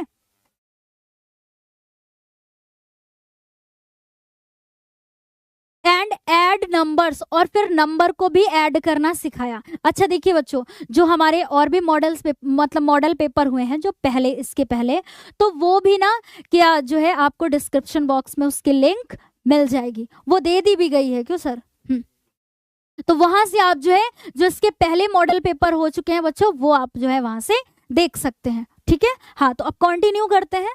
तो यहाँ पर ये देखा बच्चों कि हरी सिंह को अनिल जो है ऐड करना भी सिखाता है, यहाँ तक कि उसको उसका नाम लिखना सिखाता है, सेंटेंस लिखना सिखाता है ना, और लास्ट में जो है उसने छोटा छोटा उसे ऐड, नंबर को जोड़ना घटाना भी क्या करना सिखा दिया था। Hari was happy to work for Anil, अब जो है हरी सिंह बहुत खुश था अनिल के लिए कार्य करके, ओके। एंड फिर क्या है बच्चों कि Anil wrote a article for magazines, Anil ने मैगजीन्स के लिए आर्टिकल्स लिखा, ठीक है। वन डे ही अर्न 600 रुपीज, एक दिन उसने 600 रुपए कमाए, किसने बच्चों, अनिल ने। हरी स्टोल दैट मनी, अब हरी सिंह ने उस पैसे को चुरा लिया। एंड रैन अवे, और फिर लेकर के भाग गया। But his conscience stopped him, लेकिन जो उसकी कंसाइंस मतलब जो उसकी अंतरात्मा थी वो उसे क्या कर रही थी, रोक रही थी, मतलब जो उसकी अंतरात्मा थी वो उसने उसे रोका। जैसे हम लोग भी कभी गलत काम करते हैं तो जो हमारी कंसाइंस होती, मतलब जो हमारी अंदर की आवाज होती है, वो एक बार बोलती है कि नहीं ये गलत है, तो वैसा ही हरी सिंह को भी लगा कि मतलब वो उसे एक बार रोकती है, ठीक है। अनिल वॉज काइंड, अब अनिल जो है वो दयालु था, एंड हेल्पफुल टूवर्ड्स हिम, और उसके लिए क्या था, मतलब हेल्पफुल भी था, ओके।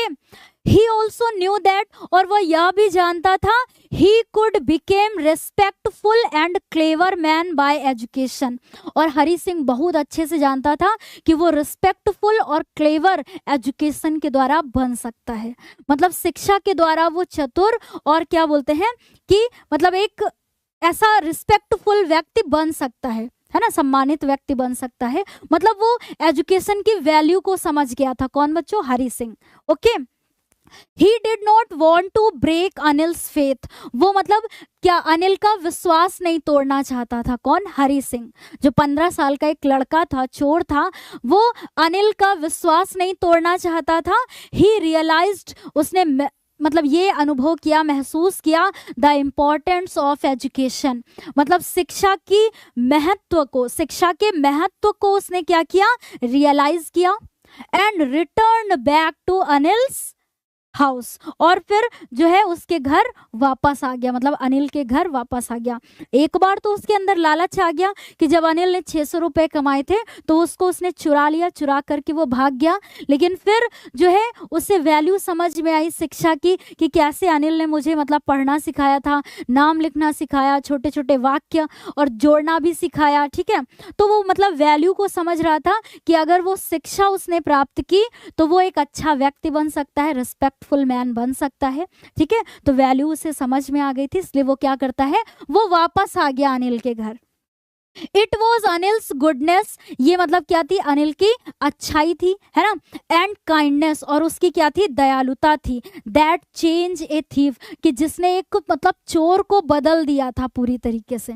कहाँ? वो एक चोर व्यक्ति था, 15 साल का लड़का था, उसने उसकी पूरी थिंकिंग को ही चेंज कर दिया अपने मतलब उसमें प्रभाव में ला करके। तो ऐसा ही क्वेश्चन में भी था कि किस तरीके से अनिल का प्रभाव पड़ता है हरि सिंह पे। तो मैंने आपको बताया ना कि अगर आप एक आंसर बढ़िया तैयार करते हैं तो कैसा भी क्वेश्चन आए आप करके आ सकते हैं एग्जाम में। ओके, हरि अंडरस्टूड, अब हरि समझ गया द वैल्यू ऑफ फेथ, वो मतलब विश्वास की कीमत को समझ गया, ऑनेस्टी ईमानदारी समझ गया, एंड काइंडनेस दयालुता को, and education by the influence of Anil, मतलब अनिल के प्रभाव से जो उसकी शिक्षा थी उसके महत्व को भी समझ गया, and changed his way of life, और अपने जीवन के तरीके को ही उसने क्या कर दिया? बदल दिया, चेंज कर दिया, है ना। तो कितना बढ़िया आंसर था बच्चों। चाहते तो इसको अभी हम दिखा देते हैं। हाँ बच्चों, स्क्रीनशॉट कर लीजिए, मैं साइड हो जाती हूँ। ऐसे नहीं करके बच्चों, आपको एक एक लाइन समझाई गई है कि अगर इनमें से थोड़े से भी बच्चे पढ़ने वाले होंगे तो इनके लिए वो बहुत ही ज़्यादा हेल्पफुल होगा। ओके, तो इस विश्वास के साथ में कि अगर इस चैप्टर से रिलेटेड कैसा भी क्वेश्चन अनिल और हरि सिंह का आता है तो आप करके आ सकते हैं बच्चों। और जो बाकी के मॉडल पेपर हमारे द्वारा कराए गए हैं बच्चों, वो आपको डिस्क्रिप्शन बॉक्स में लिंक मिल जाएगी, चेक कर लीजिएगा, वहां से आप उन मॉडल्स पेपर को भी देख सकते हैं। तो इससे क्या होगा कि जितने ज़्यादा से ज़्यादा आप करेंगे तो आपकी क्या होगी? प्रैक्टिस होगी। ओके बच्चों, हाँ। और सभी का लिंक जो है कम्युनिटी किसमें? हाँ, कम्युनिटी बॉक्स पे भी आपको मिल जाएगा। ठीक है बच्चों, तो क्लास थोड़ा सा हो गई है लंबी। हाँ, तो ये है कुछ आपके लिए लाइंस बच्चों। क्या है, मैं पढ़ देती हूँ। प्रिय विद्यार्थी, मतलब आप सभी। ओके, प्रिय विद्यार्थी, मेहनत भी खूब होनी चाहिए। वो तो हमें अंत में ही देख के लग गया कि मेहनत भी खूब होनी चाहिए, जिद भी जीतने की होनी चाहिए। तो इसी विश्वास के साथ बच्चों लगातार मेहनत से पढ़ाई करते रहें और ये विश्वास बना के चलें कि जितनी मेहनत आप आज कर रहे हैं वो आपके लिए आगे चल करके दोगुना ही, मतलब 2 गुना आपको अच्छा रिजल्ट देगी जरूर। अगर आप विश्वास के साथ में ईमानदारी से मेहनत कर रहे हैं तो वो आगे चल करके आपके लिए हेल्पफुल होगी बच्चों। तो इसी तरह बस मेहनत से पढ़ाई करते रहें, अपने माता पिता का, साथ साथ में आप जो है अपने आस पड़ोस सभी का नाम रोशन करिएगा जिस दिन आपका रिजल्ट आएगा। ठीक है बच्चों, तो क्या है कि आज की क्लास में हम लोगों ने इस पूरे मॉडल पेपर को अच्छे से क्लियर किया है। तो हर एक चीज़ को अच्छे से समझा है विथ सॉल्यूशन, मतलब कोई भी डाउट नहीं है आई थिंक। तो ये क्लास कैसी लगी है बच्चों आपको कमेंट बॉक्स में लिख करके हमें ज़रूर बताइएगा। और प्लीज़ जो है कमेंट्स भी करिएगा खूब सारी कि आपके लिए हेल्पफुल थी। ठीक है, हाँ, लास्ट में ये हम कह रहे थे बच्चों कि देखिए, क्या आप चाहते हैं कि आपके लिए मतलब प्रोज के सारे चैप्टर एक साथ लाए जाएं बच्चों, है ना। क्या आप ये चाहते हैं प्रोज के नहीं बल्कि पोएट्री सप्लीमेंट्री के सारे चैप्टर एक साथ लाए जाएं, मतलब 3 पार्ट में डिवाइड करके? तो अगर आप ऐसा चाहते हैं कि नहीं मैम 3 जो है क्लास को ऐसे डिवाइड करिए कि हम लोग एक में पूरे प्रोज के चैप्टर की प्रैक्टिस कर सके, एंड उसके बाद एक में हम लोग पोएट्री की, एंड थर्ड एक क्लास में हम लोग सप्लीमेंट्री के सारे चैप्टर की एक साथ मैराथन करके पूरे चैप्टर को कंप्लीट कर सके। तो क्या आप ऐसा चाहते हैं, इतनी मेहनत करना चाहते हैं? तो प्लीज आज की इस क्लास में कमेंट बॉक्स में बताइएगा कि मैम मतलब कि आप मतलब किस तरीके से चाहते हैं क्लासेस को, ठीक है? तो हमारा भी पूरा प्रयास होगा बच्चों, बस आप ऐसे ही अपना सपोर्ट बनाए रखिएगा जैसे कि आज तक हमें मिला है, ठीक है बच्चों? तो यहाँ से आज की क्लास को हम लोग करते हैं समाप्त बच्चों। Bye bye, take care, thank you. और प्लीज कमेंट्स करना नहीं भूलिएगा, जिसने भी लाइक नहीं किया है वो जरूर कर दीजिएगा, ठीक है? और खूब सारी कमेंट्स जरूर कर दीजिएगा, ओके? मुझे बताइएगा जरूर। बाय बाय बच्चों।